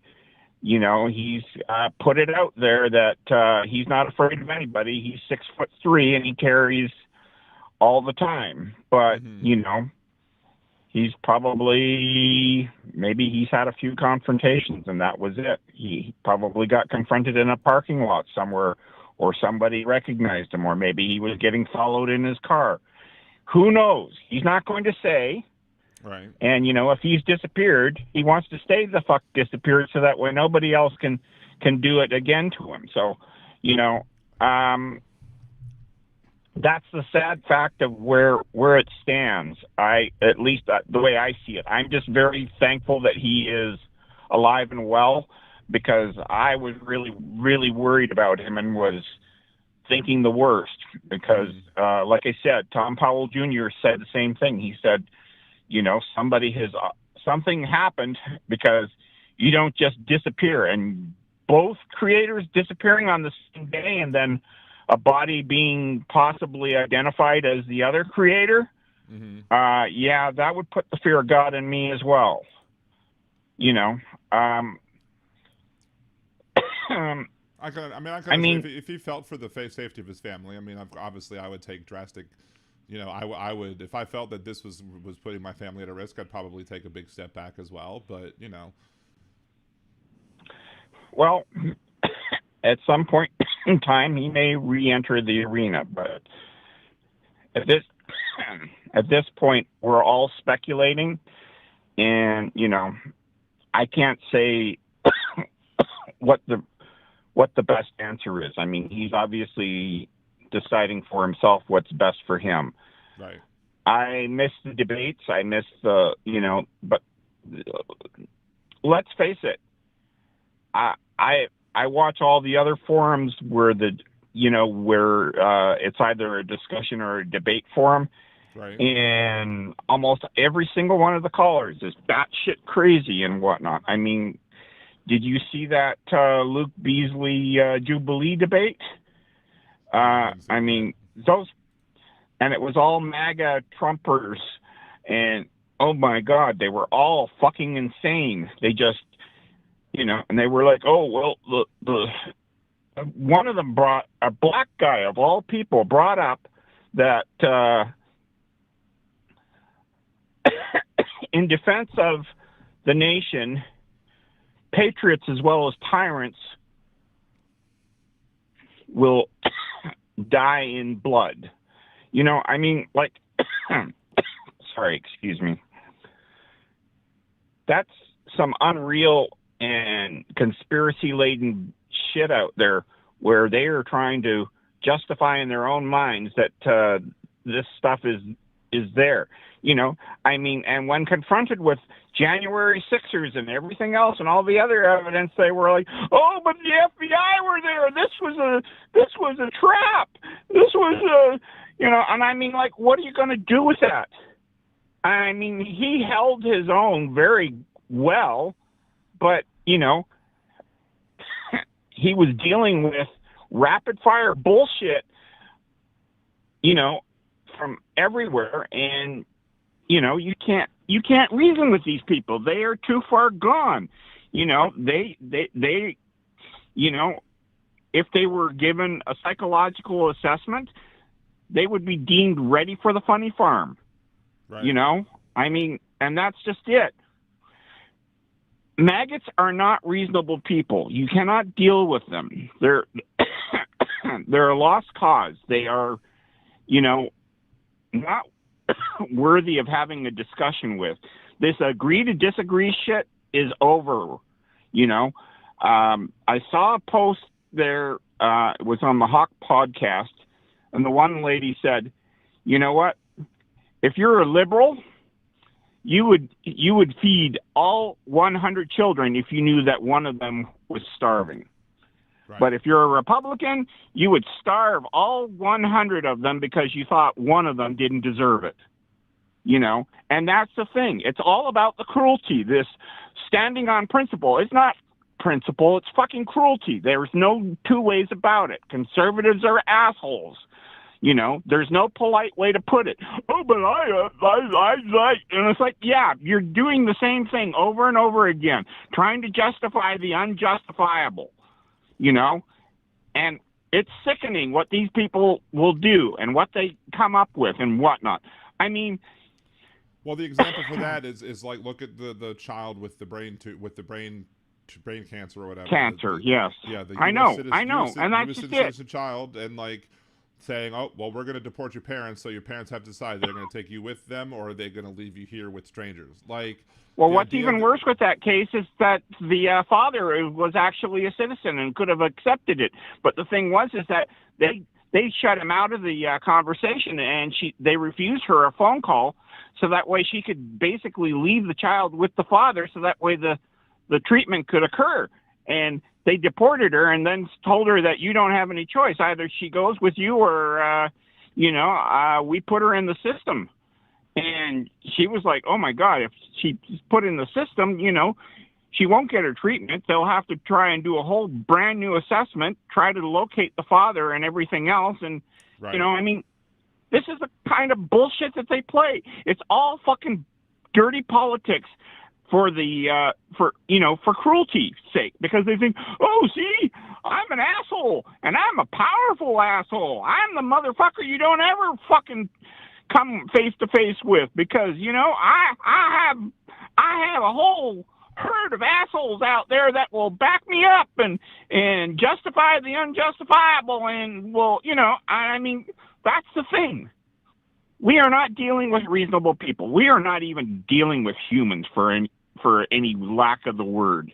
You know, they are just devils in disguise. They despise anyone getting something, you know, that anyone getting something when they need help. They despise that. They think, "Oh, that's a weakness." It's like, yeah, until you're in that same situation. And that's about to happen now. When the SNAP benefits all fucking dry up and everything, and the government goes down. And the thing is that those SNAP benefits are what are keeping grocery stores alive and the grocery store workers alive and everything else, which means that there's going to be more fucking layoffs. Amazon just said that tomorrow another 30,000 employees are going to get laid off. Yep. You know, like, where the fuck is this going now? Right. You know? Chad in the chat goes, meanwhile, government shutdown, no snap going on next month over a clean continuing resolution ahead of the reconciliation process. Now, I would ask Chad, and you can add in your your 2 cents as well, but I would ask Chad, you know, why should the Democrats agree to a clean continuing resolution before doing a reconciliation process? I'm guessing about, like, you know, the healthcare funds. That gets rid of all of their leverage, because when you get into the reconciliation process, you can't filibuster reconciliation bills. That's why they made them. I did have to learn a little something new, because I thought reconciliation could be used on all fiscal bills, and no, it can't be used on certain fiscal bills. It can be used on other fiscal bills, and that's why you can't use reconciliation on the continuing resolution. That being said, why the hell would the Democrats give up the least bit of power that they have, the filibuster, to pass a continuing resolution that doesn't include the subsidies for the Affordable Care Act? Because Yeah, but that's the thing. The filibuster is used by the Republicans when they're not in power to stop stuff from happening as well. That's the whole game. So Chad they're goes, like, oh, well. Chad goes, leverage shouldn't equal starving people. Well, the leverage that the Republicans have shouldn't mean allowing people to die because they don't have access to health insurance anymore because they can't afford it. Well, ask Chad why it was. Where were all the savings in the Doge grift? You know, what happened to all that? What happened to all the IRS documents as well as all the other stuff? With all the Doge cuts, we've still raised our national debt by what, $3 trillion this year? Is that right?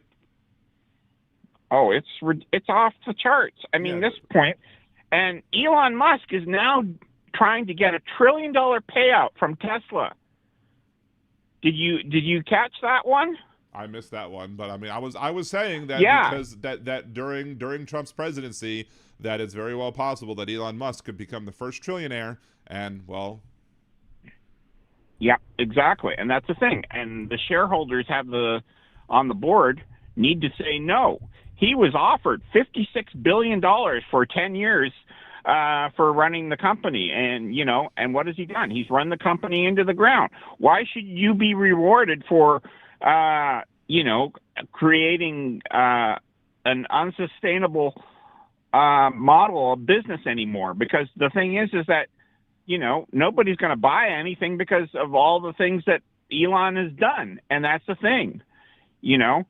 The other one that I just saw was Politics Girl got her insurance premium given to her. Guess how much it is per month? How much?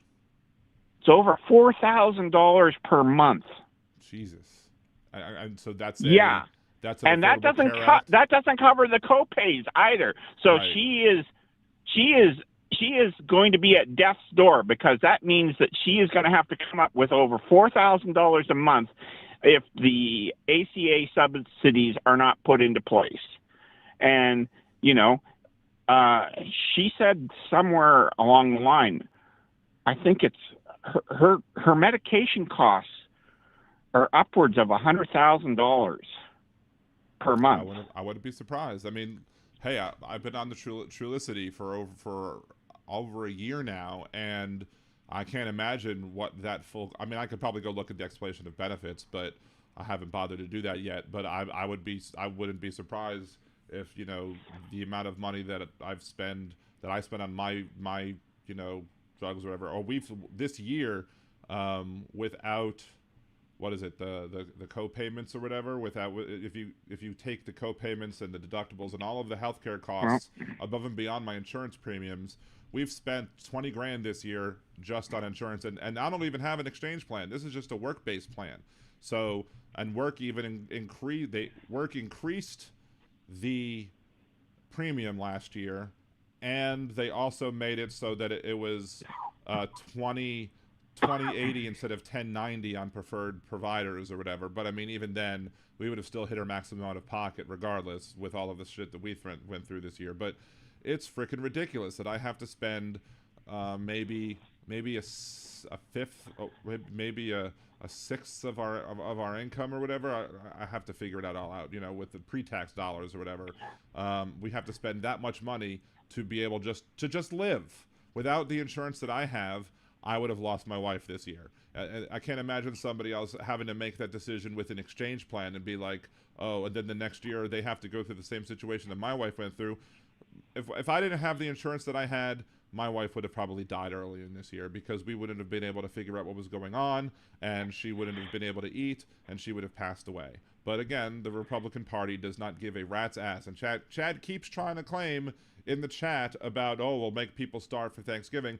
The only people making people starve for Thanksgiving are the Republicans, who refuse to negotiate, who refuse to compromise just a little bit. Just a little bit.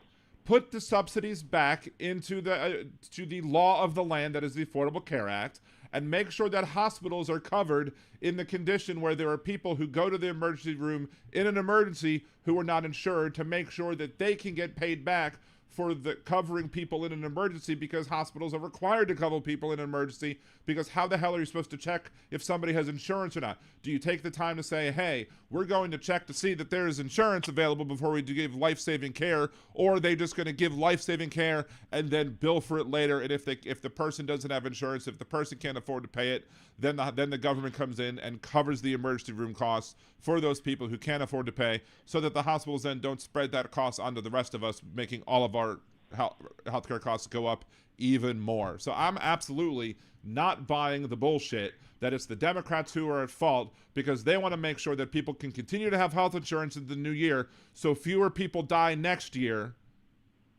just because the Republicans want to say, oh, well, you're taking away food stamps before Thanksgiving. If the Republicans cared that much about how people living, if they were really pro-life, they would make sure that the subsidies exist. They would make sure that the food stamps would get funded. They could put up a resolution right now that says we are going to fund food stamps, and every single Democrat would jump on and sign that right now to make sure that the people do that. Just make a clean resolution only enabling food stamps to be paid for, and you would have all of the Democrats voting for it, and I'm sure you'd have very few Republicans voting for it, because the Republicans don't give a shit about food stamps for the poor, even though many of their base receive food stamps as well. Because again, the people who are their base, they've manipulated, who get food stamps are being manipulated into thinking that, you know, somehow them getting food stamps is somehow still wrong, even though they accept it and take it or whatever. So I will not sit here. Congratulations, Dan. You just sold everything that I just said before. You know, like I said, they're assholes. You can't reason with these people. They are not worthy of having a discussion with, because they don't live in reality. You know, they believe the lies. They live with their own set of virtual reality goggles on, and they believe everything that comes out of Fox and OAN and Newsmax, and they believe the conspiracy theories and this and that and the other thing. I mean, if you had a horse shit factory,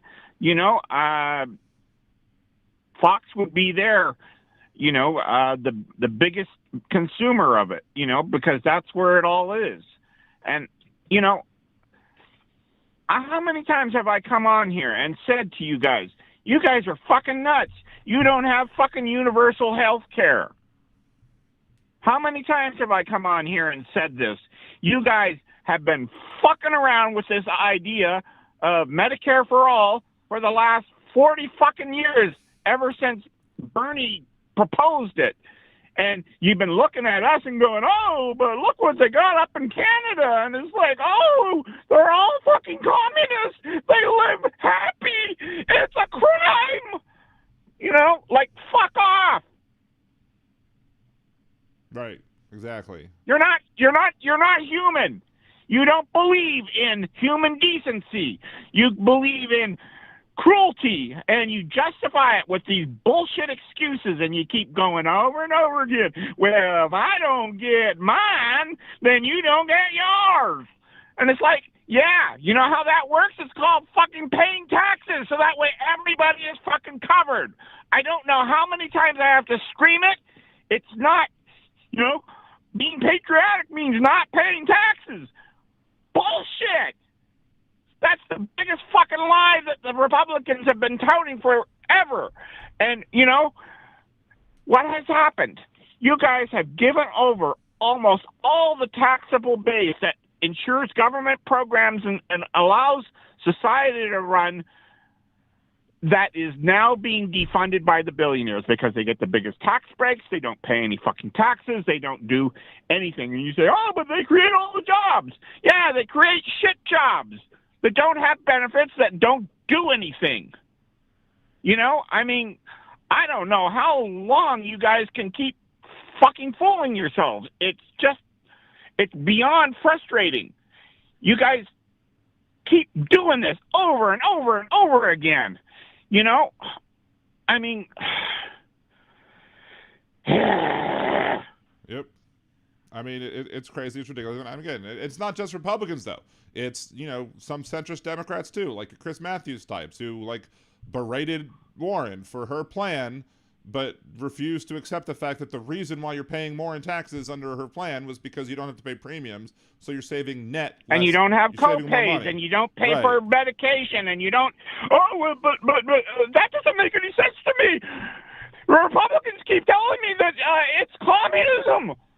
Oh, it's communism. Oh, everybody lives happily ever after. We can't have that. Right. Like, fuck. This is. You know, I don't know.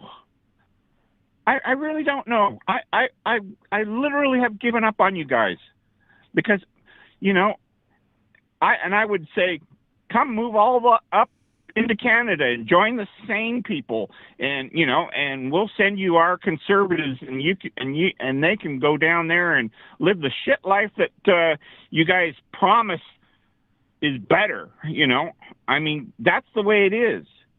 You know, I don't know what else to say. It's beyond frustrating because you keep doing the same thing over and over again, expecting a different end result, and it never ever fucking happens. Every time you put a Republican into office, what happens? They crater the economy. A recession comes. The stock market crashes, and guess what happens? They all sell before it crashes, and then they buy low and recoup everything, you know, so that way they can make even more money. And that's the thing. Well, that's one of the things that I was talking about. Scam. It's all a grift.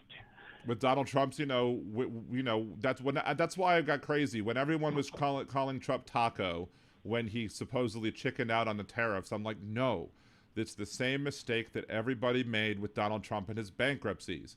Donald Trump may very well be a shitty business person, but he's also a very good grifter. He's very talented at the art of the grift, and he knew how to abuse the bankruptcy system to enrich himself. Just like he knew how to use the tariffs and the threats of tariffs to be able to make all of these decisions and be able to, you know, grift off of, you know, the fact that, oh, the stock market's gonna plummet because of these tariffs, and then they're, oh, well, I've changed my mind on it, but he's changed his mind on it based on, you know, selling it before the tariff came, then buying again low when the tariffs hit the stock prices, so now the stocks go back up, they make a crap ton of money, everybody else suffers because of it, because that's what they do. It's how, Barron made his, like, you know what, millions of dollars on Bitcoin sales or whatever, again, because he is related to the president and can, you know, and has access to all that information. And lather, rinse, repeat, the rich get richer, the poor get poorer, and the people who are the working class manage to find some way to blame the Democrats for fighting for them because they can't think out of the short term. Well, like I said, I don't know how you guys are going to survive, because at this point, you guys are you're like a flaming asteroid just waiting to hit the earth and turn everything to ash, you know, and then go back to the Stone Age where you all live in caves because the air outside isn't fit to breathe anymore. I mean, Dan, I don't know anymore. Like, we can only shake our heads so many times and beat our heads against the wall so many times before it becomes unsustainable. And that's where you guys are at right now. You know, food prices are going to increase. You know, the farmers are all going to go under. The billionaires are chomping at the bit, waiting to buy up all the properties. I mean, Besant already said, "Oh yeah, well, I'm a soybean farmer." No, you aren't. You're a fucking grifter thief. You know, I mean, you guys have lost everything. You've lost the plot, you've lost the morals, you've lost the decency, you've lost the humanity that, you know, is supposed to run society. And, you know, I'm sorry, Chad. I'm going to call it out.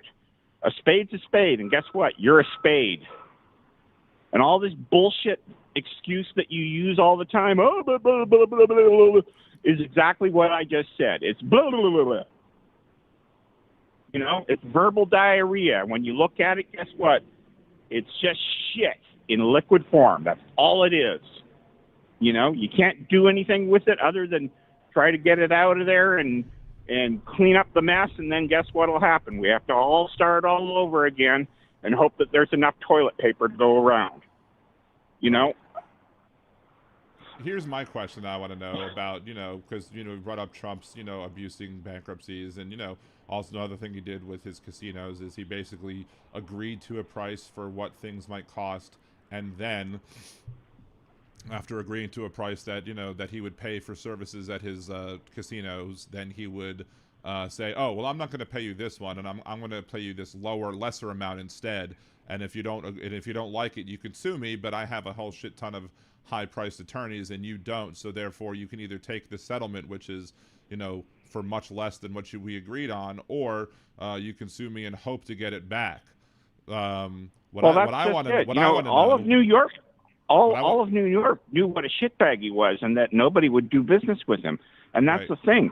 But the thing is that the people that admired him. That was in New Jersey with that. But anyway, my question though was like, so I just looked it up. The architect for the East Wing renovations, or the bulldozing of it for his new vanity project, i.e. the ballroom, the big, you know, whatever grifting ballroom. Yeah. The architects, McCreary The Architects. Trump Mahal. Yeah, Trump We'll Mahal. call it the Trump Mahal, because that's what it is. It's basically another casino where he can basically host billionaires and try to figure out how to screw them all out of their money and everything else, and so he can go somewhere, you know, with a non-extradition treaty, and then he can fucking live the life that he thinks he deserves, which is basically to live on a golf course all day long. So, you know, we got Clark Construction doing construction and engineering by AECom or whatever. What I want to know is why those companies are so stupid to believe that they are going to, you know, actually get paid. If he won't pay people, you know, with that, why do they think they're going to pay? He's going to pay out this money as well, or at least if they does, why would he pay it out without any, like, getting any kickbacks or whatever for it? Because I have no faith at all that Donald Trump will pay these construction. Well, look at Puerto construction Rico. firms. Look at Puerto Rico. Who did he send out there? He picked the most unrecognized company to go out there and fix all the electrical grid. Mm-hmm. And in the end, guess what? Nothing happened. And how many people died? It's estimated, like 6,000 people died because of all the crap that he pulled off, and he was trying to cover the numbers and everything else. You know, that's the whole thing. What Trump has gotten really good at doing is doing the cover-up now, because he's basically surrounded himself with the Heritage Society and all the rest of the grifters out there who have been doing this for the last 50 fucking years, where they cover their ass and they do things in other ways, you know, whether it's racism by, you know, basically putting in a judiciary that's always going to side with them or whatever, you know. I mean, that's the whole thing. Right. It's corrupt from beginning to end, and it's all been a long-term plan. It's been a strategy to give the billionaires back everything that they thought that they deserved, when in fact they're not the people that work the land. They're not the people that that do all the labor, that break their backs, that that provide family structure, housing, as well as infrastructure that is necessary to keep business and America running well. And that's just it. I mean, they said, what was the thing they said before? They said the next protest will be the blackout protest, right? Mm-hmm. Right. Which is basically you basically don't spend anything for Black Friday, and you don't spend anything up until December 2nd. And if you do, you only absolute essentials. And you basically starve the corporate infrastructure and say, you know what? You bet on the wrong fucking horse. Right. And of course, now I heard today that speak with your pocketbook. Speak with your pocketbook and show them, because it worked with Disney. Disney fucking caved in a heartbeat and put Kimmel back on the air. I mean, they lost $4 billion, and all of a sudden, oh gee, you mean our stockholders can come back and sue us now? And that comes directly out of my pocket, not out of the $4 billion that we just lost. Right. Yeah. But then today it came out, I think it was today, with with the last administration, with Biden's administration, how Jack Smith, was urged to not bring the case in Florida because they were afraid that it could go to Judge Cannon, and of course it did. And I was even before that came out, I think it was last show or the show before, that I was talking, and I've talked about this before as well. Why didn't they bring the case in New Jersey? There's no address. Because in New Jersey, they would have had the Bedminster case, where he clearly was on audio. You have no address there. Sharing. You have a number, but you don't have a street. You don't have. Hold on, I'm turning off his audio for a second. Turning off your audio for a second while you're talking to somebody else. Anyway, but why would they have? Why wouldn't they bring the case in Jersey with the Bedminster thing, with the documents that he was clearly sharing, documents that were classified with people who did not have the authority to see it? And he even said that he could have classified these documents, or declassified them, but he didn't. But he's still showing these anyway, and it showed like the war plans on how they would invade, how we would invade Iran or whatever. And he was sharing this classified information out in violation of. I never understood why they didn't bring a second case into Bedminster and not even bother with the Florida case. I mean, you had a lot of stuff to do in Florida, or at least you could have brought it up in D.C. and then if they would have argued a change of venue, argue the change of venue at that point. But bring it up in some place where you're not going to have this horrible, uninformed, not, knowledgeable at all individual in Judge Cannon to be able to, just do his dirty deeds, as I say in the other song, with a corrupt judicial system he can co-opt. But yeah. There should have been a case in New Jersey. They should have brought up the documents in Bedminster. They should have brought up any other things that they might have had up there, and he still would have went to prison for 5 years even if they just got him on that one document. That's a 5-year prison term according to the law that he signed. He signed that bill into law, but they didn't do that. Instead, they just they swung for the fences and struck out. So just another reason why we don't see no accountability on the other side. They say, oh, well, we're just good old boys. This is what we do. We're the Dukes of Hazzard. We get away with everything. I mean, that's the whole game in a nutshell. Now you have the song in your head. It's all you ever saw, been in trouble with the law since the day we were done. Anyway, sorry. Yeah, I know. I just...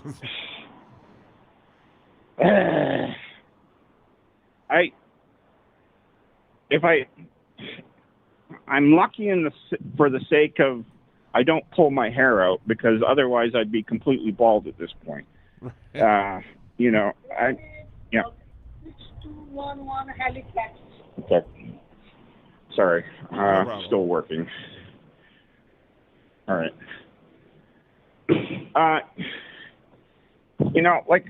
I don't know what else to say anymore. There's just so much stuff that you guys just, make such a colossal mess of, and like they're simple affairs. I mean, all you got to do is look at what other governments do in other countries and replicate it. And you guys are like, oh no, we have to reinvent the wheel, and we have to put a clause here and a clause there, and then we got to privatize everything because, you know, we don't trust government to do nothing. I mean, it's fucking ridiculous. You know, like, look at places like Singapore, Taiwan. I mean, there's lots of functional democracies that manage to get shit done.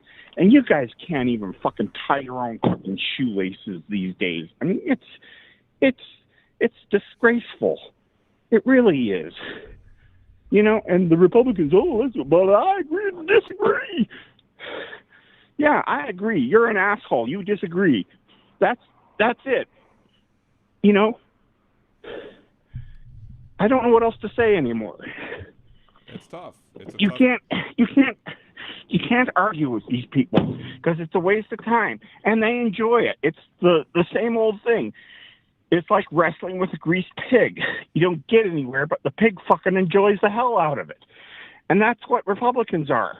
They're the fucking greased pigs that enjoy fucking around and making life miserable for everyone else while they, you know, walk up to the trough and take everything that the billionaires hand them because they don't have to pay taxes or provide benefits for anybody else. And that's it. It isn't complicated. It isn't rocket science, Chad. Well, let me try to bring up this other argument, I guess, I think, because like Chad's still bringing up Walmart has like, you know, the $40 plan or whatever for to feed a family of 10 or whatever, but they can't get it because of, you know, lack of food stamps or whatever. Here's the thing. The Democrats are not asking for the entire world. The Democrats are asking for one small little thing to be agreed to in order to jump on this continuing resolution. The Republicans are saying pass our things or nothing. So again, people who are trying to blame the Democrats on this, the Democrats are compromising most of what they believe in order to get a little bit into this bill, this resolution, so it can be passed, and so people can not only have the extended Affordable Care Act subsidies continue from the pandemic into now, but also to, you know, to make sure that that the emergency room things are coming. And that's it. The Democrats could be asking for a whole bunch more, but they're not. Yeah. The Republicans Republicans are not willing to budge an inch. And that's not how Washington is supposed to work. It's not how Washington worked for the longest time. For the longest time, you would have situations back in the 80s, back in the 90s, where, you know, yeah, the Republicans and the Democrats would absolutely argue all the time, but then they'd, like, when Joe Biden was a senator, for example, he would then go have a sit-down lunch in the Senate cafeteria with his fellow senators and talk about things that are unrelated, because back then you could disagree with the other side and still be friendly with them. Now they don't even have the cafeteria anymore because the senators no longer use it, because there's that whole idea of, you know, working together for the benefit of America went out the window, and that all ended in 2008 when the first thing that the Republicans did even before Obama took office was, how are we going to stop everything Obama wants to do without making any compromises whatsoever? So the Republican idea of compromise, but that goes back to Newt Gingrich. I mean, the Republican idea of compromise has been do what we say or don't do it at all. Even started with the Affordable Care Act, because the Republicans weren't like, hey, let's work together to make this bill even better for the American people to get out some of these defects. No. And maybe we wouldn't have had to, you know, make weird deals like, you know, with Mary Landrieu or whatever, the senator of Louisiana at the time. Or maybe we would have had to do all that stuff because we could have had a more robust, better bill that would have been better for the American people. It would have been Medicare for all, but still, it would have been better overall and with less of the loopholes. But their idea was they would wave their alternative bill in the air and they would say, pass this instead. And this had nothing to do. There was no parts of the Affordable Care Act. They didn't get rid of pre-existing condition clauses. They didn't get rid of rescission. They even enabled pre-existing condition clauses by putting people who have pre-existing conditions on high-risk state-run pools, which are not how insurance is supposed to work either. It was ridiculous, but that's where they started. They're going from. And then once they entered the MAGA cult, all bets are off. because they're not Yeah, going to but go that's against the Trump thing. at But all. but the whole gambit is based on privatization, which means that the billionaires own everything. Billionaires control your wages. Billionaires control whether or not you get health care. Billionaires will decide whether or not you have a house or whatnot. I mean, this is the whole thing. It's all been in service of the billionaires. It's all horse shit. The Republicans just sell horse shit better than anybody else out there. And the thing is that unfortunately you guys have a society of idiots who eat it up day and night, and they don't want to face reality. And I wish I could say something good about the Republicans, but I can't, because the thing is that they go and they pretend, and then the only one, every once in a while they come up and they'll do something, like whether it be what's his name, Rand Paul or Marjorie Taylor Greene. But I think it's all performative, because the thing is that they look at it and they go, oh my God, I'm getting out of the I'm on the edge of the spotlight now, and people can't see me there anymore. So I have to make some noise and draw attention to myself again, and I mean, that's just it. It's performative. Yeah, They're not I going have to to do respond to anything. something else. Chadiga says they could have asked for a 1-year extension for $20 billion. They asked for $1.5 trillion. It was unserious ask. Here's what the unserious ask included, according to Chad. Enhance the continued subsidies for the Affordable Care Act to make them permanent. Healthcare. They're claiming that it's healthcare for undocumented immigrants, but it's really only those people who use the emergency room, which is like 1% of whatever. Rural healthcare funding. The plan would have repealed the $50 billion in rural healthcare funding, which critics argue would harm hospitals and clinics in vulnerable communities. The Democrats are fighting for rural areas which vote for Republicans so that they can have better health care. Republicans are fighting for people who won't, or Democrats are fighting for people who won't vote for them. And you know what? Here's the thing. Maybe the $1.5 trillion, in your opinion, is an unreasonable ask. You don't offer off when you're trying to get a compromise. You don't start off with what you're willing to accept. You start off with something that's that's more than what you were willing to accept, and then hope that they come back to the table to negotiate, and then you negotiate backwards to what you want to accept. Of course, but the Republicans are being disingenuous because they're not actually offering to do any sort of negotiation to get that number down. If the Republicans really wanted to do things that were for the betterment of this country, they would say, okay, we don't agree with this 1.5 trillion that you're asking for, but here's my counter proposal. We will include this and this, but not that and that. And then the Democrats will be like, okay, well, how about, we want this, but we'll drop that. And then you work towards this, a point in the center of, from where both sides started from to get ultimately what the Democrats would eventually agree for. But the Republicans aren't even doing that. They aren't even approaching the negotiation table, even though they don't have the votes to overcome the filibuster. And because they don't have the votes, and they don't have the balls to use the nuclear option, because they could do that too if they wanted to, but they're not doing that neither, because because it basically undercuts the filibuster, which they would need to be able to stop anything that the Democrats do when they regain power. And that's but even then, I don't want to hear anything about, people aren't going to be able to eat for Thanksgiving. No, because if they really wanted to make sure that people could eat for Thanksgiving, and if that was their main priority, they drop the nuclear bomb and use the nuclear option and say, okay, filibuster over, we're going to pass this CR, we're done with this, whatever. And then they would have to deal with whatever the consequences of that were. But no, the Republicans don't give a shit about whether or not people are going to be eating for Thanksgiving. They probably view fewer people eating for Thanksgiving as a feature and not a bug of what's going on, because the Republicans in Congress are a heartless, cruel bunch of people who don't even care about their own constituents, let alone anybody else. Joe Biden, for whatever his flaws may have been, Joe Biden argued to get people who were conservatives access to the internet, to have broadband in rural areas so that they have better access to be able to actually, learn things and use these resources that people in larger cities have. And Trump has even put a stop to that, and they don't like that either. So it's like it's Democrats are always fighting for everybody, even the people who don't vote for them.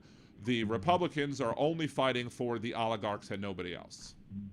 And as soon as the Republican voters understand this, you know, maybe we'll be in a better place. But again, that's why Donald Trump said he loves the poorly educated after the 2016 Nevada primaries, because there are enough Republicans who couldn't care less about what happens to anybody, even them, as long as they get to own the libs, as long as they get to, you know, as long as they think that one day they might be rich enough to be benefited from all of the things that the Republicans are giving away to the rich people, not realizing that the barriers to entry into the markets that would prohibit them from doing so will never allow them to reach that goal, just like the people who fought for the Confederacy were never going to get to own slaves, yet they continued to fight for the right for other people to own slaves because they thought one day they might be able to buy one too. So, Well, you know, I mean, that's the thing. You're talking about people who are so disingenuous, you know. They believe in slavery. They believe in all the stuff. They think that they got robbed and that, they hold a 200-year grudge over the Civil War and other things. And, you know, I mean, like, you want to talk about petty. It's just fucking ridiculous. You know, like, grow up, move on. You know, figure out how to make life better for everybody instead of just the rich and the spoiled and the ones that are willing to bend over backwards for them and you know, give it to other people. You know, I mean, that's the thing. They don't exemplify anything. First it was, well, we're Christians, this is what Christians do. John Fugelsang proved them all wrong. Right. You know, they won't buy that book. They will burn that book before they will ever read it. You know, I mean, that's just it. That's where we're at right now. You know, I mean, I don't know how to put it any other way. It's just ridiculous what we accept and put up with these days. But at any rate, listen, I'm going to have to cut it here because I've got to finish my work and whatnot. So, but hang in there, guys. I'm rooting for you, but you know, in the end, it's out of my hands. It's in your hands, and you got to make noise and make sure that the people that are currently in Congress and in the Senate are going to hear that you've had enough, and you want them to do their job and to make America work again instead of make America broke again, which is what is currently happening. I mean, you can't tell me what is the justification for a $350 million ballroom. I mean, come on. This is horseshit of the highest order. It's to hide his bunker underneath so that when things go bad, he can, you know, himself in private or whatever, just like his hero. Yeah, exactly. Right. Anyway, I gotta go. All right, Take man. care, everybody. Thank you for calling too. in. Appreciate you as always. Bye. That was Big Hook, everybody. Thank you so much again for calling in, Big Hook. We can pop this over. 562-LibDan1, 562-LibDan1, 562-542-3261. If I don't get anybody else in at least 10-15 minutes, I'll probably end the show at that point. Tim goes, I like Fugelsang, but he's not the Bible scholar he makes him out to be. I mean, he does. I mean, I did read through his book, and a lot of the arguments that I've made over the course of my life when arguing people on issues dealing with how Christians don't understand the New Testament, he's made a lot of the same arguments. And I think he knows the Bible much better than the people who claim to be Christian conservatives who use the Bible to go after all of the things that they hate because they think it's icky. Again, the Democrats should not, absolutely, in no way should the Democrats try to vote for the clean CR, because what makes it clean? Why is it clean? Who's to say that it's not clean if it doesn't include some other things as well? Because it's, you know, spending. They want it's a resolution on spending. Not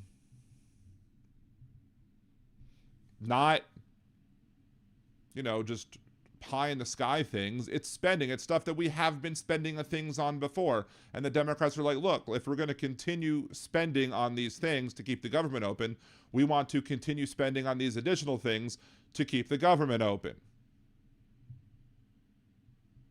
Things that will help keep people alive. But again, the Republican Party, the elected representatives are not pro-life. If they were pro-life, they would support feeding kids who are poor. They would support making sure that everybody had adequate health care, that nobody has to die because they have to make a decision as to whether or not they're going to eat or pay for their health insurance. All they care about pro-life-wise is abortion, and even then they'll let people die like Kate Cox. They would have risked Kate Cox's death if she wouldn't have been able to get to Colorado to be able to abort her doomed pregnancy, because these conservatives don't understand that not all miscarriages are like done and no heartbeat, pregnancy's over, whatever. Some miscarriages take a while to complete, and while that's doing so, it continues to put the patient's life at risk.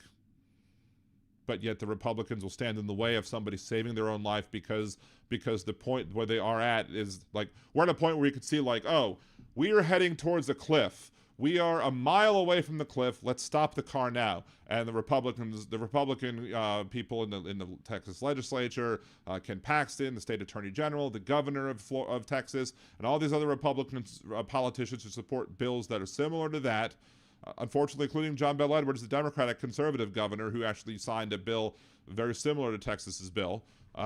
They don't want you to stop a mile away. They only want you to be able to hit the brakes when it looks like you're about to just go over the cliff, where there may or may not be room enough to brake. That's how they want to use this bill. That's how they want to use this. That's how they want to. They basically tell people you have to basically risk driving over the cliff, and if you're able to stop yourself, good for you, but you can't stop yourself unless it's obvious that you're going to be going over the cliff. Even though a mile away, it was still obvious that you were heading towards the cliff, but they wouldn't let you turn off the road at that point. So that's why I have a hard time taking the words of any Republican politicians who are out there trying to say, oh, but it's about the food stamps. You're keeping these people starving during Thanksgiving. No. If the Republican Party had its way, they would keep people starving all the time. They nitpick what you can have. They're like, oh no, let's stop. Let's nitpick what you buy so you can't buy a Coke every once in a while. God forbid somebody get to enjoy a soft drink.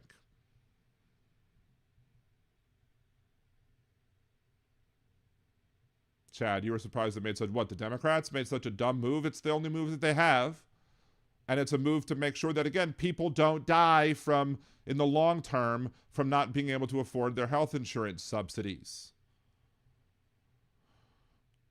Like, not wanting people to die from a lack of insurance, is a valid reason to want to make sure that those subsidies are included in the bill. So, and of course, yeah, Karen, Supreme Court is going to gut the rest of the Voting Rights Act. And as soon as that happens, I'm sure Louisiana is going to not only pass another set of congressional districts that not only brings Louisiana's districts back down to 1 and 5 instead of 2 and 4, they'll probably make it 0 and 6 so that the Democrats have 0 districts and the Republicans have 6, which, if the Democrats play their cards right, they get enough people out there voting, they could maybe even take extra seats that they didn't, but that means they would have to get out the vote in an off-year election bigly, as Donald Trump might say. It is what it is. And some of the subsidies are still available. I'm not going to say that all of the subsidies are dead. It's the ones that enabled more people to have access to the Affordable Care Act during the pandemic, and they just want that to continue because there are people who are not going to be able to afford their insurance if they don't have the ability to get on the Affordable Care Act with those subsidies that they are now going to lose. And we do have, I mean, unfortunately, we shouldn't have to use food banks. We shouldn't have to use food drives. We shouldn't have to rely on the kindness of others, because we should have a government that's moral enough to sit here and say, we are going to feed our citizens, we are going to clothe our citizens, we are going to house our citizens. We are going to make sure that anybody here has access to health care, even if, you know, maybe they don't have the proper paperwork, but if there's an emergency, let's make sure that any hospital that covers them or treats them, make sure that they get the money that they need to get to cover that treatment, because we don't want to let people die in an emergency. So, all right, Chad, you can call in. That's fine. I mean, I can't imagine me not repeating the same things that I've already said to you, but you're welcome to call in. Again, 562-LIBDAN1, 562-542-3261. Right, if insurance premiums are too high, then it's food or medical. Pretty much. Dean, we are all just specks of dust in the wind. Dust in the wind. All we are is dust in the wind. Oh, you're my boy, Blue. If you know the reference, you know the reference. So aren't we running overtime? I don't know. I mean, there is technically no overtime, but if Chad wants to call in, he can call in. I said if I don't get a call in the next 10, 15 minutes, which would be by 10:20. So, anyway, while we're waiting for Chad, we can talk about a little bit of the funds. Current names, great ding / song. I'm usually good at reading Taiwanese, and even that time I was like, what? So, where do all the newly homeless people go with bankruptcy on the rise, with their cars repossessed? Isn't that a song? Where do all the homeless go? Long time passing. Where do all the homeless go? We'd like to know. Chad's on the phone. What's up, Chad? How are you today? Can you hear me? I can hear you. Opening and Yes. closing my garage door, so if you get some feedback here for a hot second. All right. That's all right. That's cool. What's going on, man? How's the Not day a lot. trading How are going?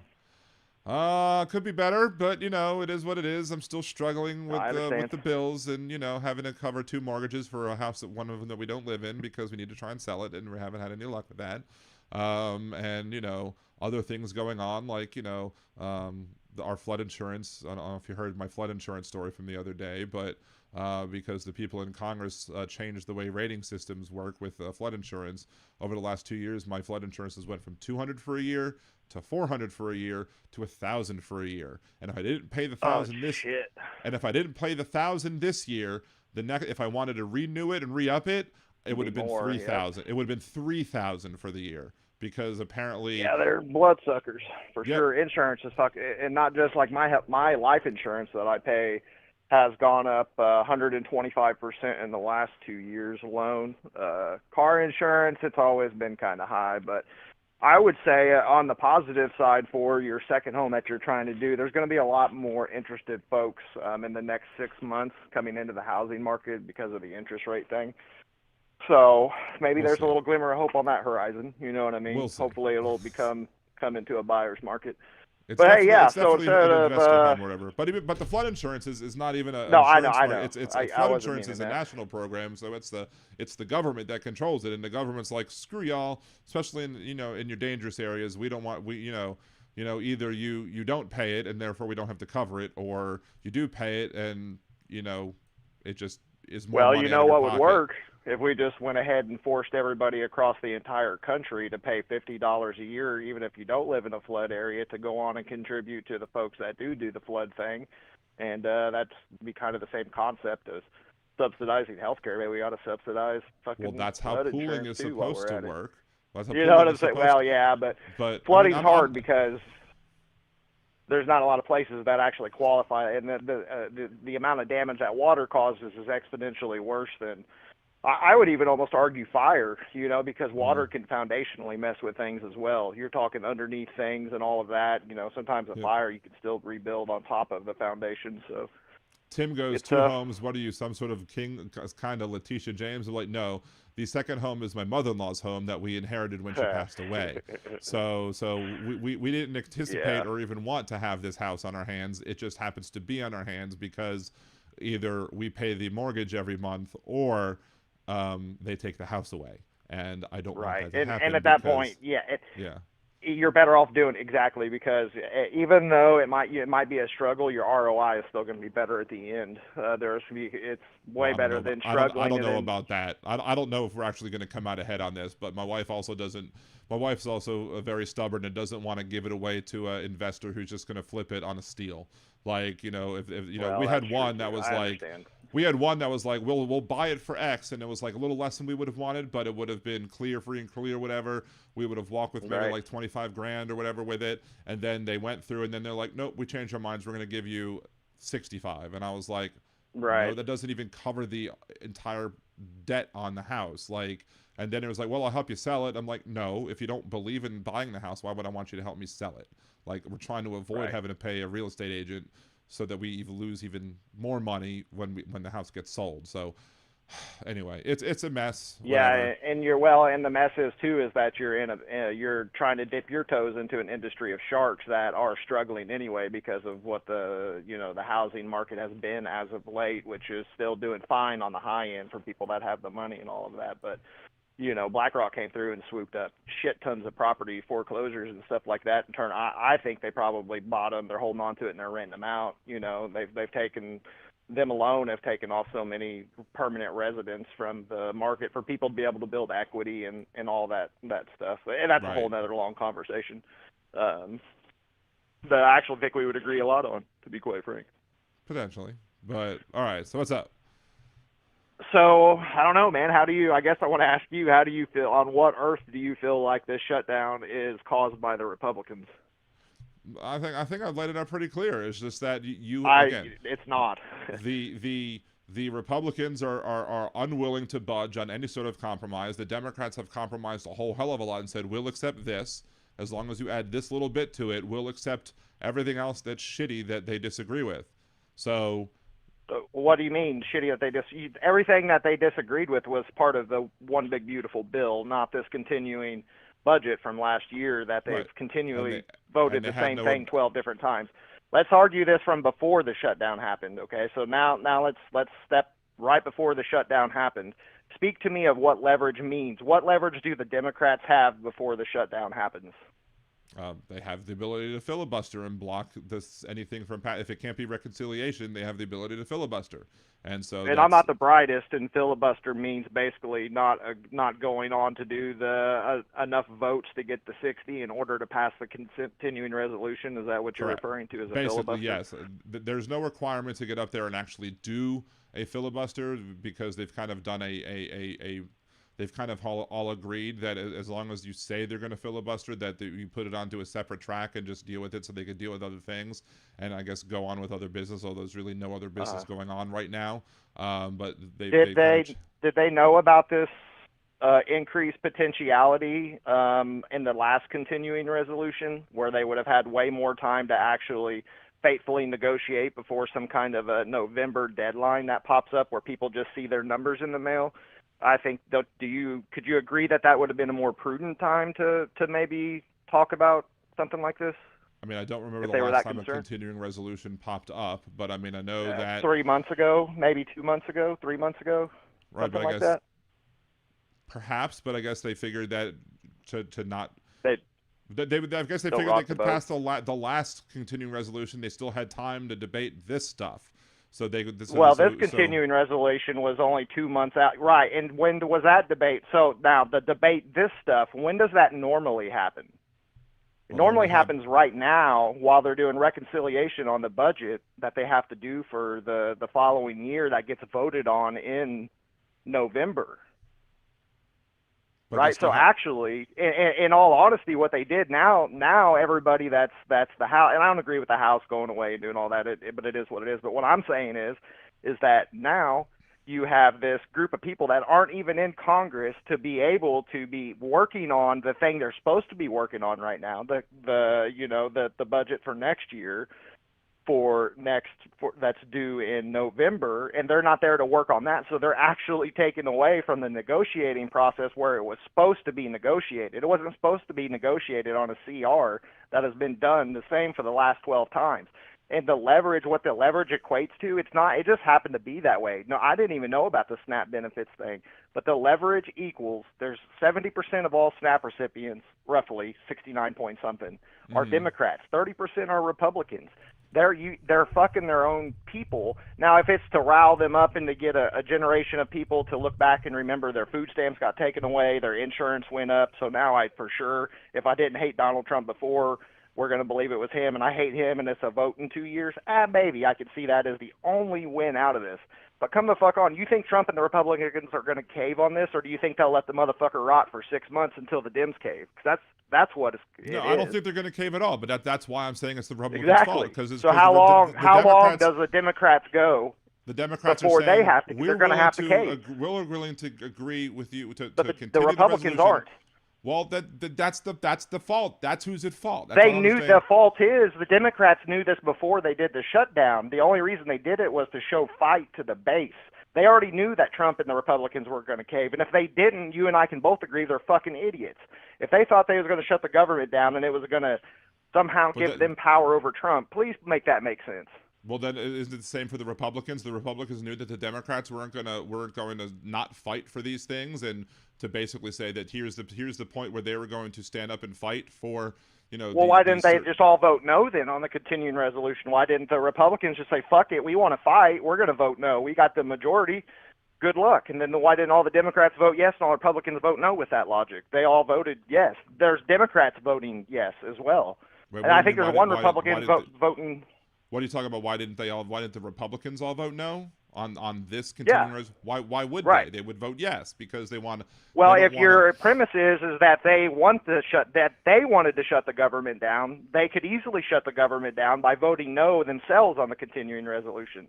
So why would the Democrats allow them to try and manipulate the story and make people believe that it's the Democrats who are at fault? Manipulate what though? Manipulate the idea that it's the Democrats' fault, that it's not the Republicans' fault for but refusing how? to come to the table. How is it because their they're fault? refusing to You've come yet to the tell me table. that.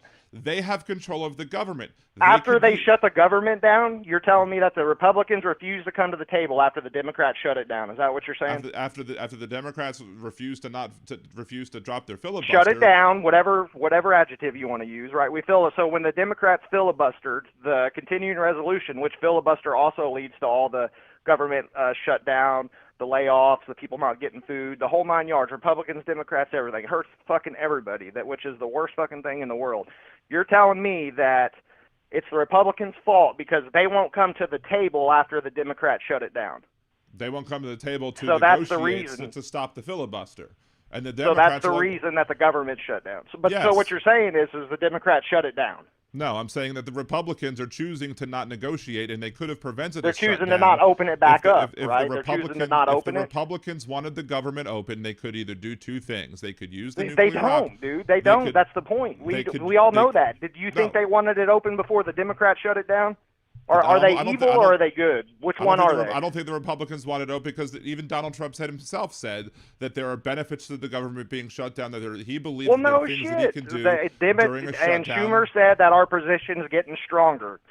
Our position is getting stronger because both sides are doing it. Both sides are saying shit and all of that. So, but what I'm trying to get for you to say is that now what you're saying, the way I understand it, is that you're telling me that the government is shut down because it is shut down. Well, yeah, I guess currently you could say it's shut down because the Republicans are unwilling to come to the, hostage tactics of the Democrats. But it wasn't the Republicans that shut it down. And if you just make that small concession. Did the Democrats make a counteroffer, yes or no? Do you mean prior to it being shut down, like 3 days before the continuing resolution? Well, they wanted they saw the continuing resolution. Came with $1.5 trillion for something that only needed $20 billion to extend. If this was only about health care, they would have asked for a 1-year extension or a 2-year extension and then taken a year. That's not how you negotiate. Then you ask for $40 billion. You ask for $40 billion and then you accept $20 billion for the year that you need, not for more than a third of what this whole biggest bill that's ever been passed ever. That was an super unreasonable ask.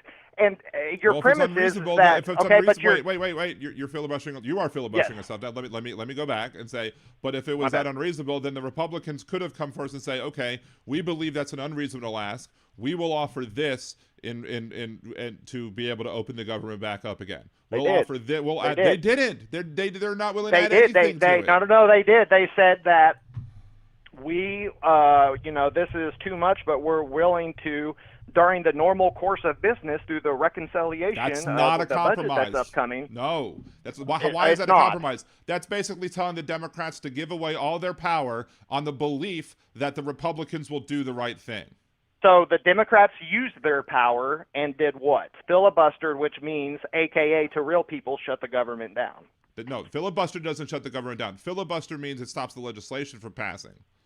But then the legislation, because it didn't legislation not go passing forward. Right. But the so Democrats it's, like, we it's will the bill's filibuster. fault. We're going to It's not, filibuster. so it's not the Democrats or the Republicans. It's the fucking continuing it's the filibuster's fault then. So nobody's at fault but the filibuster. No. It's the fact that it's the Democrats filibustered because they didn't. They wanted to include certain things that were not already included in the continuing resolution, and the Republicans did not come back and say, okay, well we'll add this to the continuing resolution to get y'all on board. No, what the Republicans are doing is say, give up all your power, stop filibustering, and then we'll include it in the reconciliation bill, which the Democrats would have no power to stop because reconciliation bills cannot be filibustered. They must be passed. They can be passed with 50% plus one. So all you need is half of the Senate and J.D. Vance.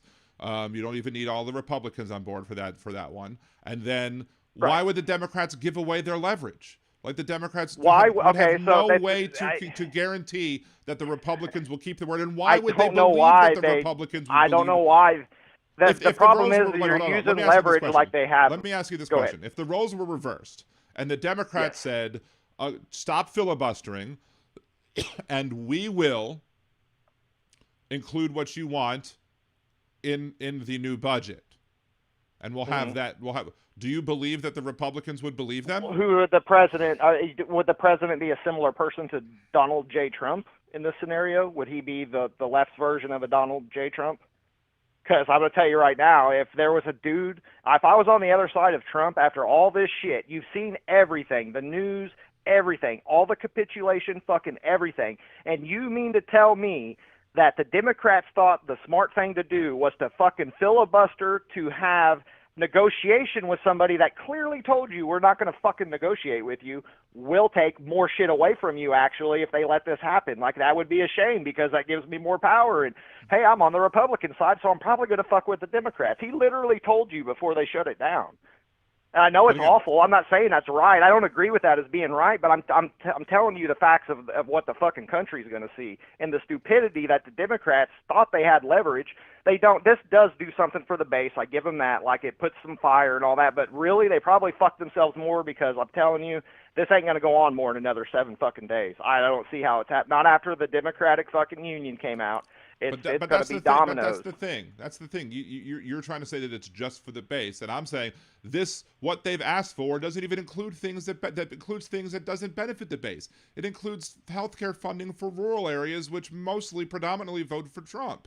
So you're trying to conflate two things. You're trying to conflate what their altruistic fucking intentions are wrapped behind. I get it, and I agree with that. I agree, but I can also say, well, then they had all this time. It was then the Democrats. This was an emergency thing put in during COVID. I get prices are going up. Let's work. Let's do something. Totally get all that. Totally understandable. What I'm saying is that they fucking shit themselves. This is not. It's not good. Dude. Why do you believe that there were no negotiations? That they weren't trying to talk about this stuff like behind closed doors, another thing, and try and push this before this all happened? Because if they would have, somebody from the Republicans would have came out and busted their ass out on it, just like Mike Johnson's been doing.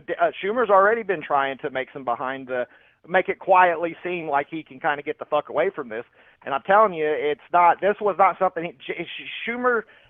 Schumer did the right thing the first time. What I would have liked him to have done even more is that if this was something they truly had, cared about, they wouldn't have just noticed it 5 months. They would have known in plenty of time that this was coming up and that they should have negotiated it then, and it should have already been in talks. But there was nothing about this until a week before the shutdown. But one of the things is that I think a lot of people miss is that ever since, before Donald Trump, we had a lot of things that were negotiated behind closed doors, right?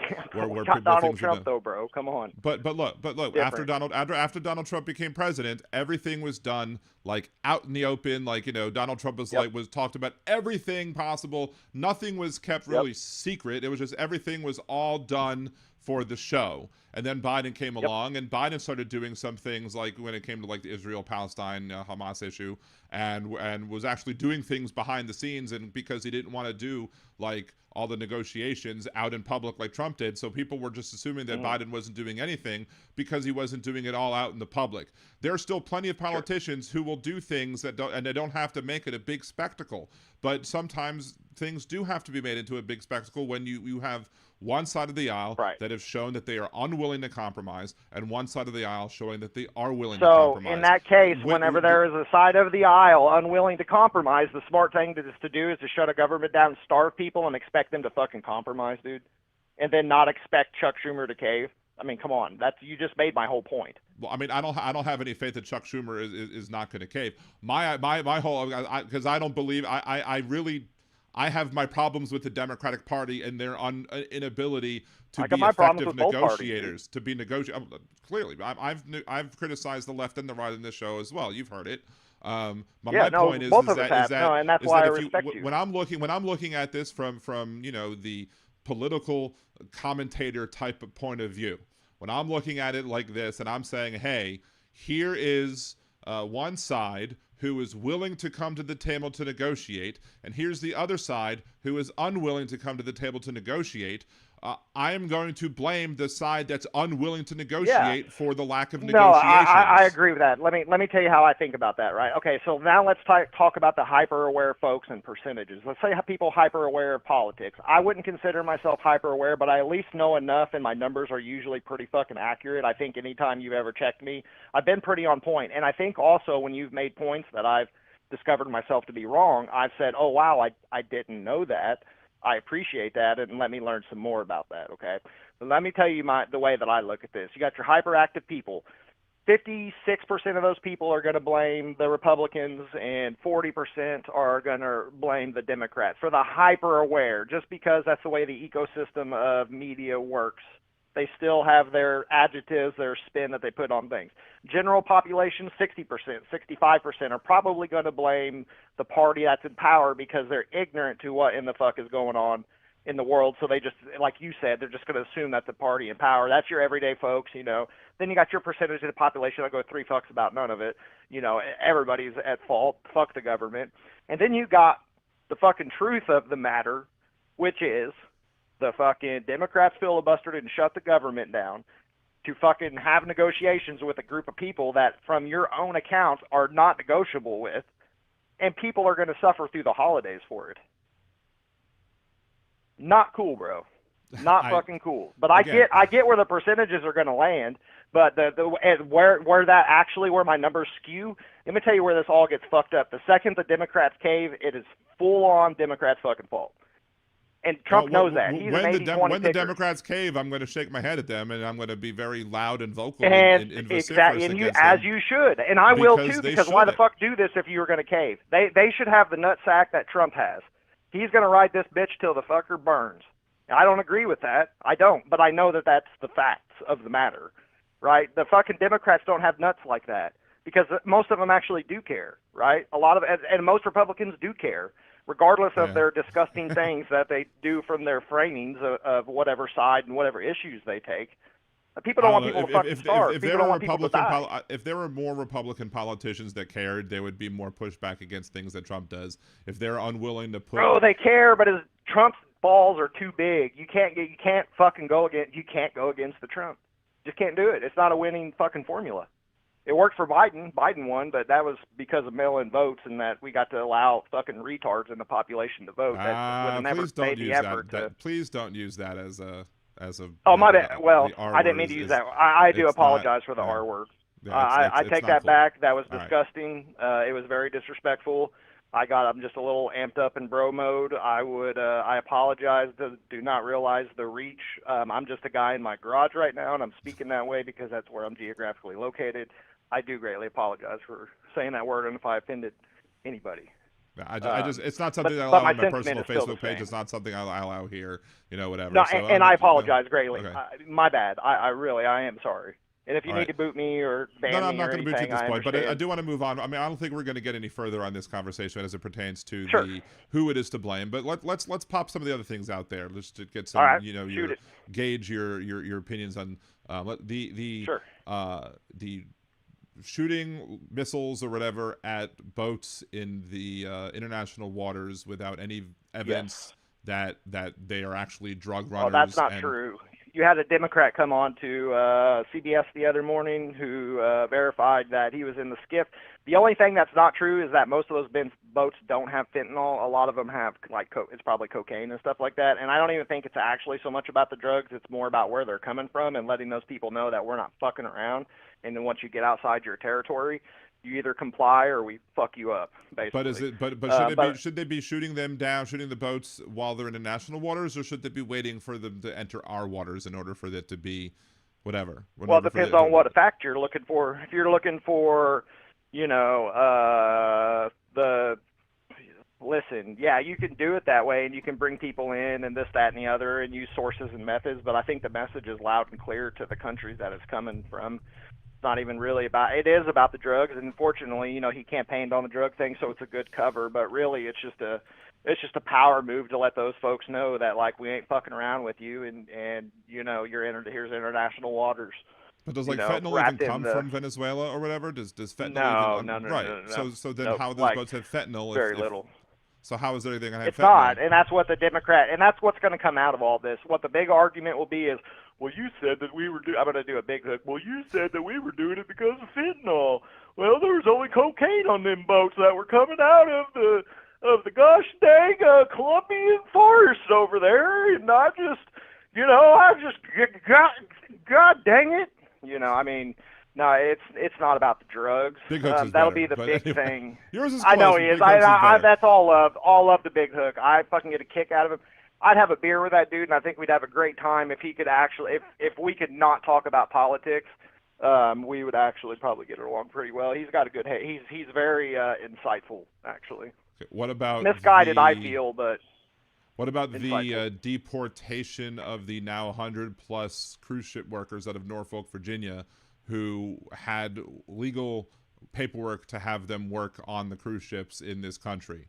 And all the I don't have enough to speak on that. I would only speak on, are there any U.S. citizens, that have been deported anywhere is what I would ask. That's my main concern. Are there any U.S. citizens that's been deported that But through you don't have to process? be a citizen. You don't have to be a citizen to be here legally, nor do you have to be a citizen to have due process. The Supreme Court. You got to be a citizen to join the United States military. So that's how I judge things. No, you don't. Let's U.S. citizen, non-U.S. citizens in U.S. military. Well, you'd have to have some type of I guess in the same sense of immigration, it would be immigration having work papers would be like having a waiver. Right. So non-U.S. citizens can join the military if they are lawful permanent residents, green on card holders, meet all other standard enlistment, including physical, moral, and age requirements, and can speak, read, and write English fluently. So as long as you meet all those things, you can absolutely be a member of the military and not be a U.S. citizen as long as you're a legal permanent resident. But, my standpoint is as long as U.S. citizens aren't being deported. There are U.S. citizens being I don't. deported. Give me one name of a U.S. I don't think they shared the name of them because they were children, but they were children. Well, it'd be all over the news. Oh, well, that's different. Yeah, now, what's the context of that? They just deported the child that was here all by itself. Are you talking about the kid with cancer that the mom said, "I want to take it"? Yeah, that was her decision, not the kid's. But that was a forced decision that was made on the. Well, I'll tell you right now, if my kid had cancer and my options were take her back to some shithole country or leave her, and I had to go back, I would make the best choice for my kid in that moment. I definitely wouldn't have taken her with me. But what danger was that individual facing? There was no evidence out there that this individual was doing. Yeah, no, anything. I agree with that. Right, I agree with that, but that's not the way it is right deported. now. She should not have been deported. Well, because whether she should or shouldn't have been, that's we could have the way that.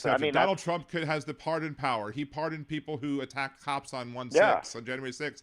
You think he's going to pardon somebody that he ran on immigration, bro? This is all stuff that, I don't know how it breaks but people. he also But he ran also. He ran on. He said that he was going after the worst of the worst, the bad hombres. And if you happen to be around those people and you get scooped up, that's but also there's no what he evidence said, that those people were around those bad hombres. That the people were around those. Is there people any that evidence that they weren't?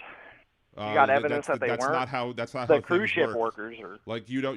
Yeah, but you can't put the onus on me for not being able to say something off the top of my head by saying something like that, and then not be fair for me to say something right back. I could put the onus on the government when they say we're going to deport the worst of the worst, that they should be able to prove that they're actually deporting the worst of the worst. Are you saying that they didn't say at all that, and people that were caught up in, if you ain't got your papers and you're caught up in the fray, you're probably going to get deported too? They didn't say that? Even if they, I don't know if they'd said that they specifically did. or not, they but did. even if they did, that's wrong, and I would have been critical of it when I saw it, because you shouldn't be. I agree that it's wrong association. with you. Yeah, I agree. I agree. I guess the other thing I'd ask you before I let you go, the other thing I'd ask you is the whole third term. 2028. Is that what you're? Yeah, let's 2028. I'll tell you exactly. Let me tell you, if it happens, it'll only be because of the will of the people. Right? I'm not going to vote for the motherfucker for a fourth time at all. Actually, the one time, I don't know if I would vote for Kamala or if I just wouldn't vote. If we had Trump, if it was 2028 and it was Trump and Kamala, I would either vote for Kamala or I wouldn't vote at all, which in Illinois doesn't mean shit. But just as a person, I might actually vote for her. I actually feel so strongly about him not running in 2028 that I might actually vote for her, and that's just not, that's fucking crazy. But what I would say is that it is 99, except to like the three batshit crazy people, like Steve, which he's super intelligent. He's just batshit crazy. Talking about how it was like some kind of divine fucking providence and shit. Like, come on, dude. But regardless of that, no, it's the biggest fucking troll in the world, and it explodes people's heads. Now, look, I actually believe that senators should run under the same thing. I believe it should all have term limits at 8 years. Everyone. That's my belief on it. But I mean, come on, you guys can't. There's so much other more serious shit going on than to get jazzed up on all this little. If you guys want to win, you need to start hammering home the affordability, 24/7. 24/7, because that's the only way you're going to be. And I do think that there are definitely people who are out there who are more than happy to let that whole story, let the whole third term thing be out there, just as a troll, just to own the libs, just to as a distraction for other things. Absolutely, but unfortunately, we have a Supreme Court who has already ruled on another. Oh my God! No, see, that's what I'm saying. Hook, line, and sinker. Even super intelligent folks, bro. Like, you're very bright and you're very sharp, but you actually give it enough brain space to see it through. Like, and I get it. Like, it practically exercise it maybe one time. The risk of it is to right. where we can't discount the possibility that they're going to try. We have to be prepared. Anything's possible. We have to be prepared for all of any shenanigans. I think it's more likely that they would potentially try the shenanigans. The only reason that I'm thinking that they wouldn't try the other route, which I've posited is possible, which is having Vance be the president and then Trump be the vice president, and then have Vance resign and then flip it all around like that, is because I don't know if Trump's ego could handle being the VP candidate. I don't think he.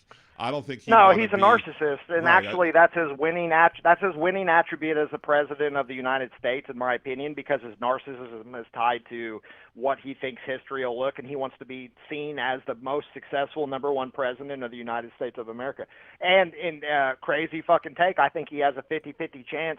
History will remember things very differently. I'm not saying #1, but he'll be one of our top 3, definitely. Top 3 best presidents, and whatever. I'll never know. None of us will never know. History will tell the fucking story 100 years from now, but that's the way that I see it. And if you guys can't, and even that's what pains me so much. Dan, you're so smart. You got to get away from the QAnon type shit. They're rabbiting. The left is being rabbited into conspiracy holes now, into wild shit, when they should be hammering like 3 very solid fucking things. And #1, you start with affordability. Affordability. Because all the crazy cuckoo shit that I know that keeps there's a lot of channel people out there, it keeps their audience in, and the pandering and all of that. But to win, dude, the Democrat Party is decimated right now, and to be taking the bait of 2028 and all the fucking shit is fucking crazy. It's even crazy to me. I agree all the Epstein stuff should come out. I've felt that way for a long time. And if he's in there and done something wrong, then he should be hung by his orange fat fucking neck. I believe that with my whole heart. So one more thing, because you brought that up. should Speaker Johnson swear in that Democrat to allow her to take her? Why should he? Why shouldn't he? Do you not understand that politics are all petty right now? The government just shut the fucking shit down. The Democrats just shut the fucking government down over a process that's already going on right now, that they're already having talks on. I mean, come on. Politics is nothing but petty right now. Of course the fuck he's not going to sit hurt. And he's going to have some stupid-ass lie to say. I don't believe the reason he's doing it is day I think the reason he's doing it is Yeah. because he wants to protect whoever's on that list. And every single day well, that goes who the by... fuck? Okay, let me ask you this then. Why not just redact all of the people that you feel like you need to protect? They got the shit. Why not redact it and then send it over if that's the fucking case? Because that's not releasing the list. That's not because we should know everybody who's on that list. Right, but you're not. There's going to be redactions, and they never release anything without redactions, and this is another JFK thing. It'll go on for 50 fucking years.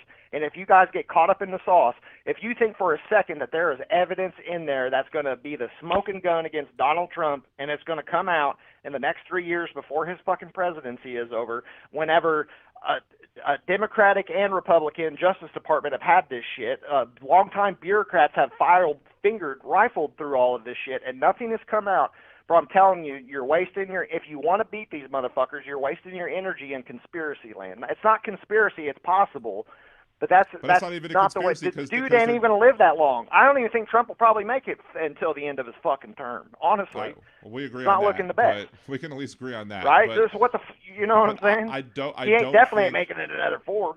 I don't think that there's any good reason for people to block these files from coming out, and so it makes me question the integrity of anybody who's trying to fight their release, and it makes me wonder who they're protecting. Yeah, the left and the right. The left only gives a fuck about this now because they see political expediency in it. They didn't give a fuck 2 or 3 years ago, even 12 months ago. And I get it. I'm not hating on them for that, but that's the fucking truth. It's the facts. And now that there's a little smell of a whiff, that what gets me is you've already been told that Donald Trump's name has been redacted from the fucking files. Right? But yet people still talk like they're going to get something that's going to somehow implicate him. Come on. His name's already pulled out. We've already been told that. Somebody went through and redacted his name. Right? Am I lying or am I telling the truth? We'll find the files and we'll see the redactions that exist or not. That's what we have to see, the files, to know if there have been redactions or not. I'm all for it, bro. I'm all for it, but you guys are putting your fucking... Like old Don Lemon, I love it, man. I love catching his show every morning. He's on that Epstein, and he just peddles all the hate in the world. It's ridiculous, but you know, it confirmed my thinking whenever I'm watching these fucking shows years ago. Like the bias, you know, they are a lot less. Adjectives is always what gives. I always use adjectives to figure out the little innuendos and different things. News anchors they don't really get that chance very often because they don't get to go off script. But all these people that go off and they leave these shows and they said all these things about how, you know, they said one thing for so long and they would castrate people for wondering about Biden's health and everything. And now every fucking day they're just wishing that, you know, looking for any little thing about Trump's health and all these things. And it's like, you know, I get it and I understand that. But the disingenuousness that you did this on one side, I give the same level of scrutiny to the left and the right. That's why I don't get along in liberal rooms or in right-wing rooms, because I push back on both. Well, I mean, on both sides. You know what I mean? I mean, you've heard me push back on both. You've heard me be critical of the left before. So I mean, maybe that's why I haven't grown either, because people don't like that either. I don't know, but you know, it's the truth. It is the truth, man. And I hate to say that to you because there's not enough me's out there. The problem is when you get somebody like me. You know, it's not many people are going to go through dealing with having to feel like they got to prove themselves to a fucking chat room or some shit. You know what I'm saying? Like, because you just get these insults hurled at, like, I guarantee you that if I was to have a meaningful conversation with probably at least 5 people that bust my balls in your chat on a regular basis that castrate me for what a fucking idiot I am and all these different things, I would fucking eat their asses if we were to have a phone call and have an hour-long conversation. And be made. My goal is not to make anybody look like a fool, and I'm just an average person. I'm of no above means intelligence and everything. But all this shit that a motherfucker has to endure if they want to interact by having a differing opinion, that's what's killing a lot of your numbers, I would have to imagine. If I were to take a wild guess, I get more people who are conservatives commenting, giving me comments on my trolls, on real trolls, on my, you know, other videos than I do people on the left. So I don't know. Right. Apparently draw some of them enough in, and I don't necessarily. I mean, even one of them today, I was like, "Hey, call if you don't agree with this. Hey, you're more than free to call in and and give this a. We can have a conversation about it too." Right. But very Well, few of the it's people a bunch do of that. 'Cause I guess, keyboard yeah, warriors. That's how true. the same people that are in like Dean's chat and all of that. Like there's something to be said about a bunch of idiots that feel emboldened because they're on the team of somebody else that speaks so eloquently. You know what I mean? But then the second that if you were to get them up there to have a debate with the person that they're making all this fun of, now Kimchi would probably destroy me because I just get this air about her in chat that she would probably just fucking send me home in tears. You know what I mean? At the end of the night. But other than that, for the But she people might that make you gives think me that shit, you like it too. maybe she is good at the head twist, man. She hit me one night with a real okey doke that took me about a millisecond to realize that I experienced. I was like, oh shit. And then I was like, oh shit, like I got hit with the oh shits back to back, like, and in that millisecond she got me, and she won me over. I was very impressed. But my point being is there's a lot of keyboard warriors out there that amplify the shit talking, and they would never be able to hold a substantive conversation and be able to have at least a little bit of knowledge about every topic talked about, and then have the grace to say, in the situation like I did, I won't speak on those immigrants on the boat because I don't know enough information about it, but I could generally say whether I would agree or disagree from the context of what you're telling me. All right. You Well, know, so I would that's urge a you to big go part look up of the Norfolk, Virginia cruise ship workers, the Filipino cruise ship workers. Go look that up, and maybe we can have a discussion about that next time. I do want to end the show. He did soon, apologize over the Koreans, though. He did say that he made a mistake, that he was not happy with the ICE, the way that they handled the deportations down there at that factory. But is that because he doesn't like how the people were treated, or is it because it made him look like an egg on his face? Because of the deal and being over in Korea with the Asians and all that. Right. I didn't describe motivations. I just said what the fuck he did. You know what I mean?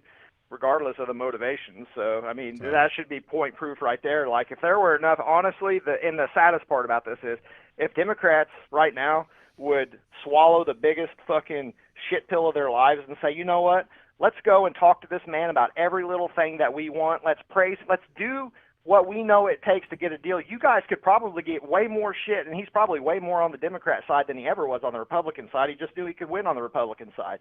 You don't give three fucks. He wants people to think he was great. He wants the country to be great. He does believe in the tariff thing. He's believed that for a lot of years and all that shit.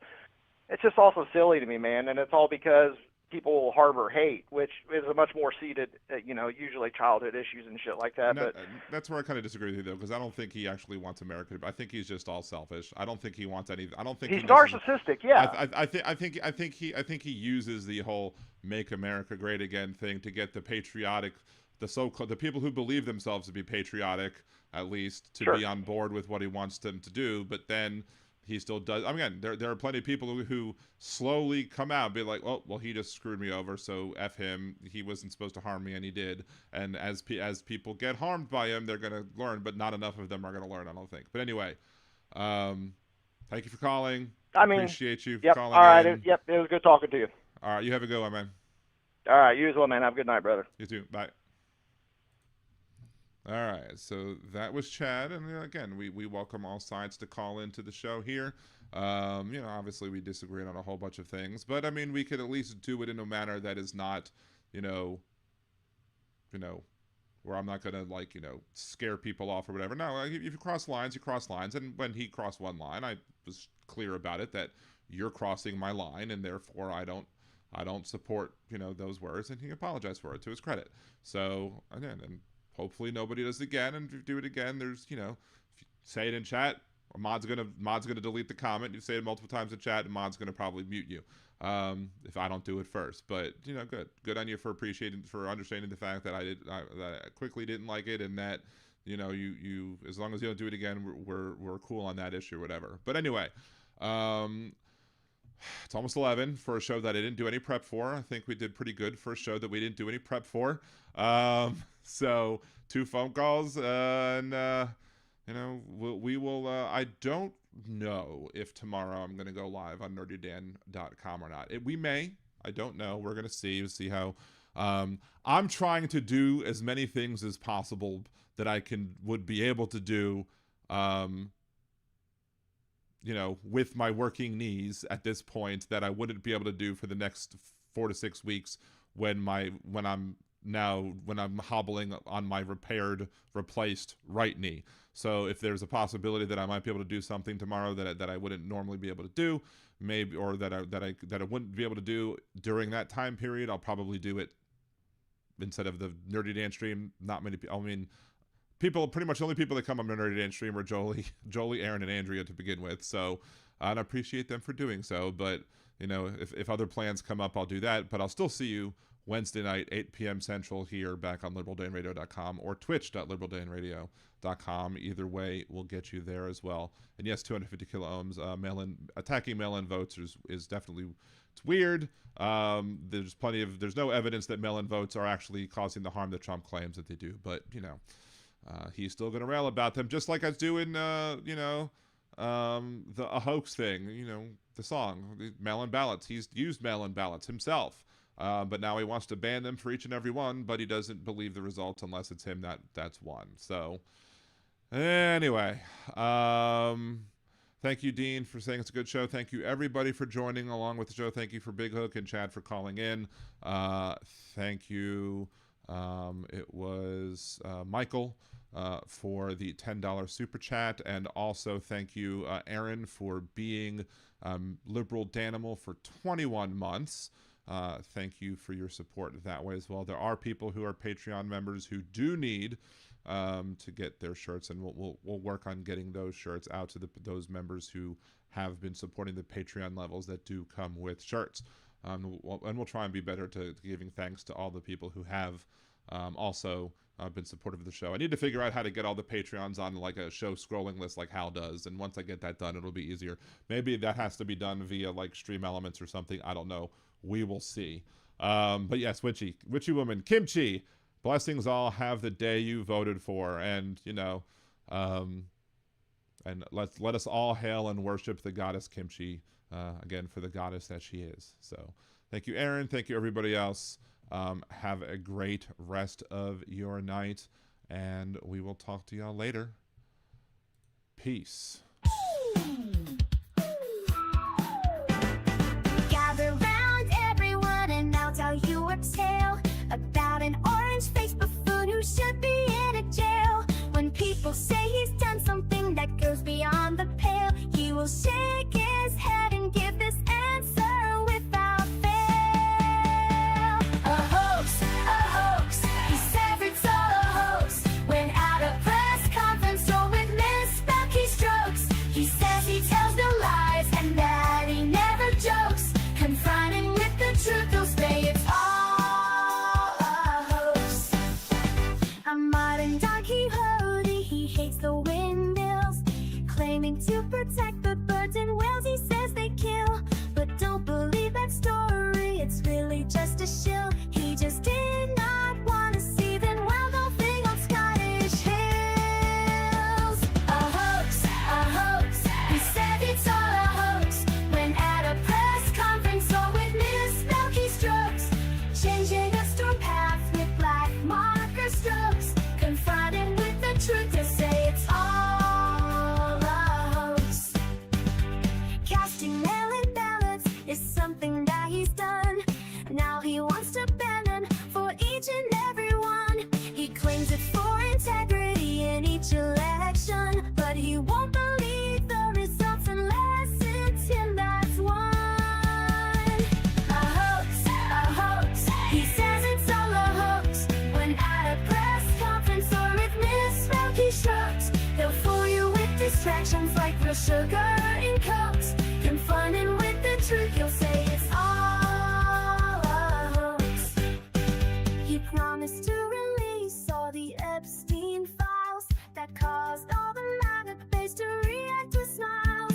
But how long has he put it off? It sure has been a while, and now he's calling this a hoax, protecting pedophiles. A hoax, he says it's all a hoax. When at a press conference or with misspelled keystrokes,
They wrote it in the laws, ink still bleeds, treating women like soil, just planting seeds. She's gone, brain dead, not even awake, but the state's got a claim, gonna plant its stake. Say it's God's will, say it's life they protect, but they ain't the ones feeling pain or neglect. From Texas to Georgia, they set the trap, rights roll back while they smile and clap.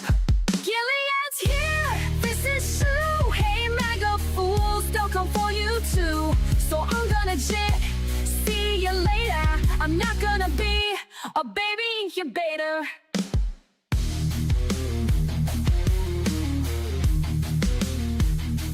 This ain't pro-life, it's control and shame. They don't care if she's gone, just playing a game.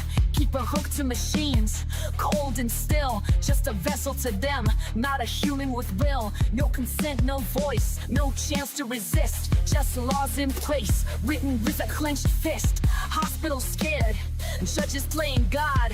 Bodies ain't temples, just state-owned pods. Gilead's here, this is true. Hey MAGA fools, they'll come for you too. So I'm gonna jet, see you later. I'm not gonna be a baby incubator. Bands in the dark, they don't care who it kills. Sacking courts while they strip out all of your wills. But we'll fight back, march loud, burn bright, cause this ain't the end, it's the start of the fight. Gilead's here, ain't no grace, and those leopards are coming to eat your face. So I'm gonna jet, see you later. I'm not gonna be a baby incubator. Not gonna be a baby incubator. Not gonna be a baby incubator.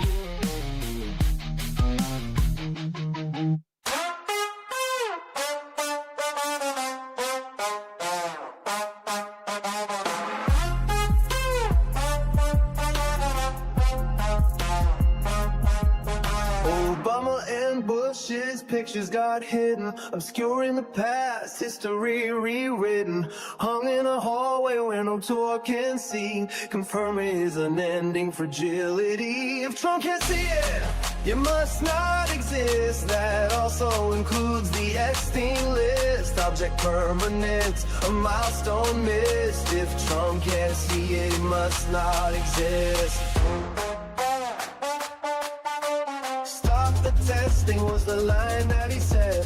Hundreds of thousands needlessly dead. Now HHS is run by brainworm quack, hiding the truth behind his back. If Trump can't see it, it must not exist. That also includes the Epstein list. An administration run by narcissists. If Trump can't see it, it must not exist.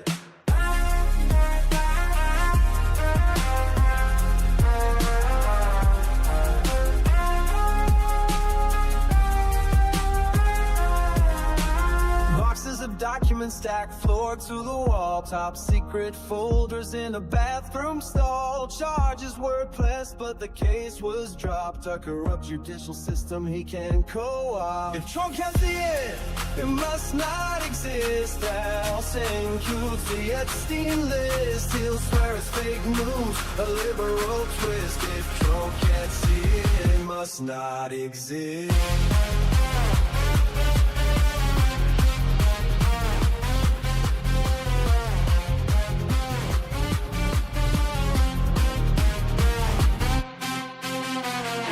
Downtown tents lining the street.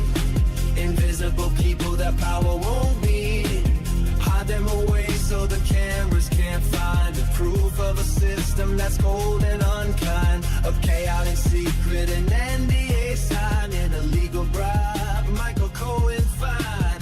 Trump got fined too over his gag order, but she didn't gag cause he was much shorter. It must not exist. That also includes the Epstein list. We can't let him win, we must resist. If Trump can't see it, it must not exist.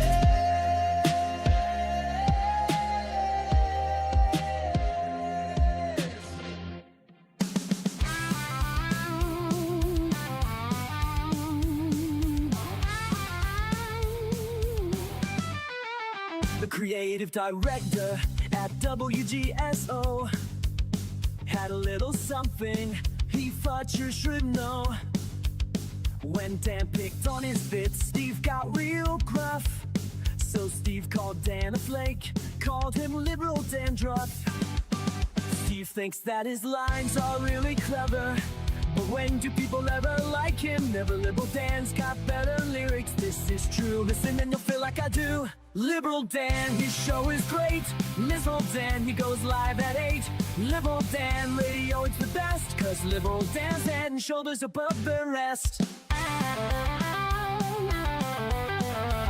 Steve's about to find out his mistake. In this feud, Dan's Kendrick, Steve is Drake. Dan might not be the world's best singer, but he's got more talent in his little finger. Steve thinks that his lines are really clever, but when do people ever like him? Never. Liberal Dan's got better lyrics, this is true. Listen and you'll feel like I do. Liberal Dan, his show is great. Liberal Dan, he goes live at 8. Liberal Dan radio, it's the best, 'cause Liberal Dan's head and shoulders above the rest.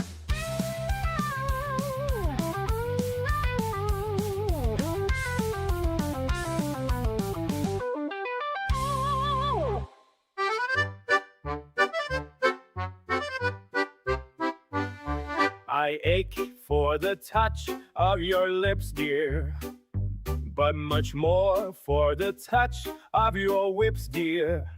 You can raise welts like nobody else as we dance to the masochism polka. Let our love be a flame, not an ember. Say it's me that you want to dismember. Blacken my eye, set fire to my tie as we dance to the masochism polka. At your command, before you here I stand. My heart is in my hand. Ugh, it's here that I must be. My heart entreats, just hear those savage beats, and go put on your cleats and come and trample me. Your heart is hard as stone or mahogany. That's why I'm in such exquisite agony. My soul is on fire, it's aflame with desire, which is why I perspire when we coca. You caught my nose in your left castanet, love. I can feel the pain yet, love. Every time I hear drums and I envy the rose that you held in your teeth, love, with the thorns underneath, love, sticking into your gums. Your eyes cast a spell that bewitches. The last time I needed 20 stitches, oh, to sew up the gash that you made with your lash as we dance to the masochism polka. Bash in my brain and make me scream with pain, then kick me once again and say we'll never part. I know too well I'm underneath your spell, so darling, if you smell something burning is my heart, excuse me, take your cigarette from its holder and burn your initials in my shoulder. Fracture my spine and swear that you're mine as we dance to the masochism polka.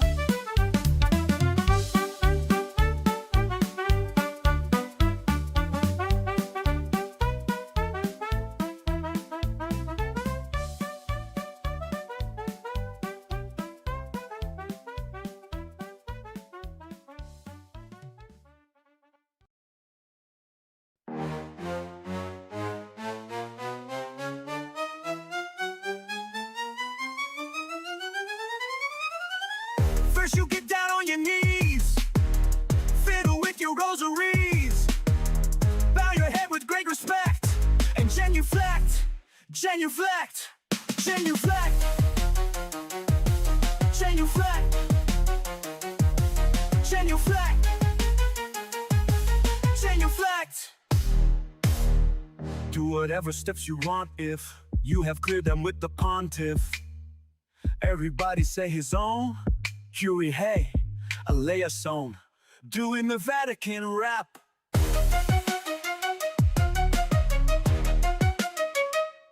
Get in line in that processional. Step into that small confessional. They're the guy who's got religional.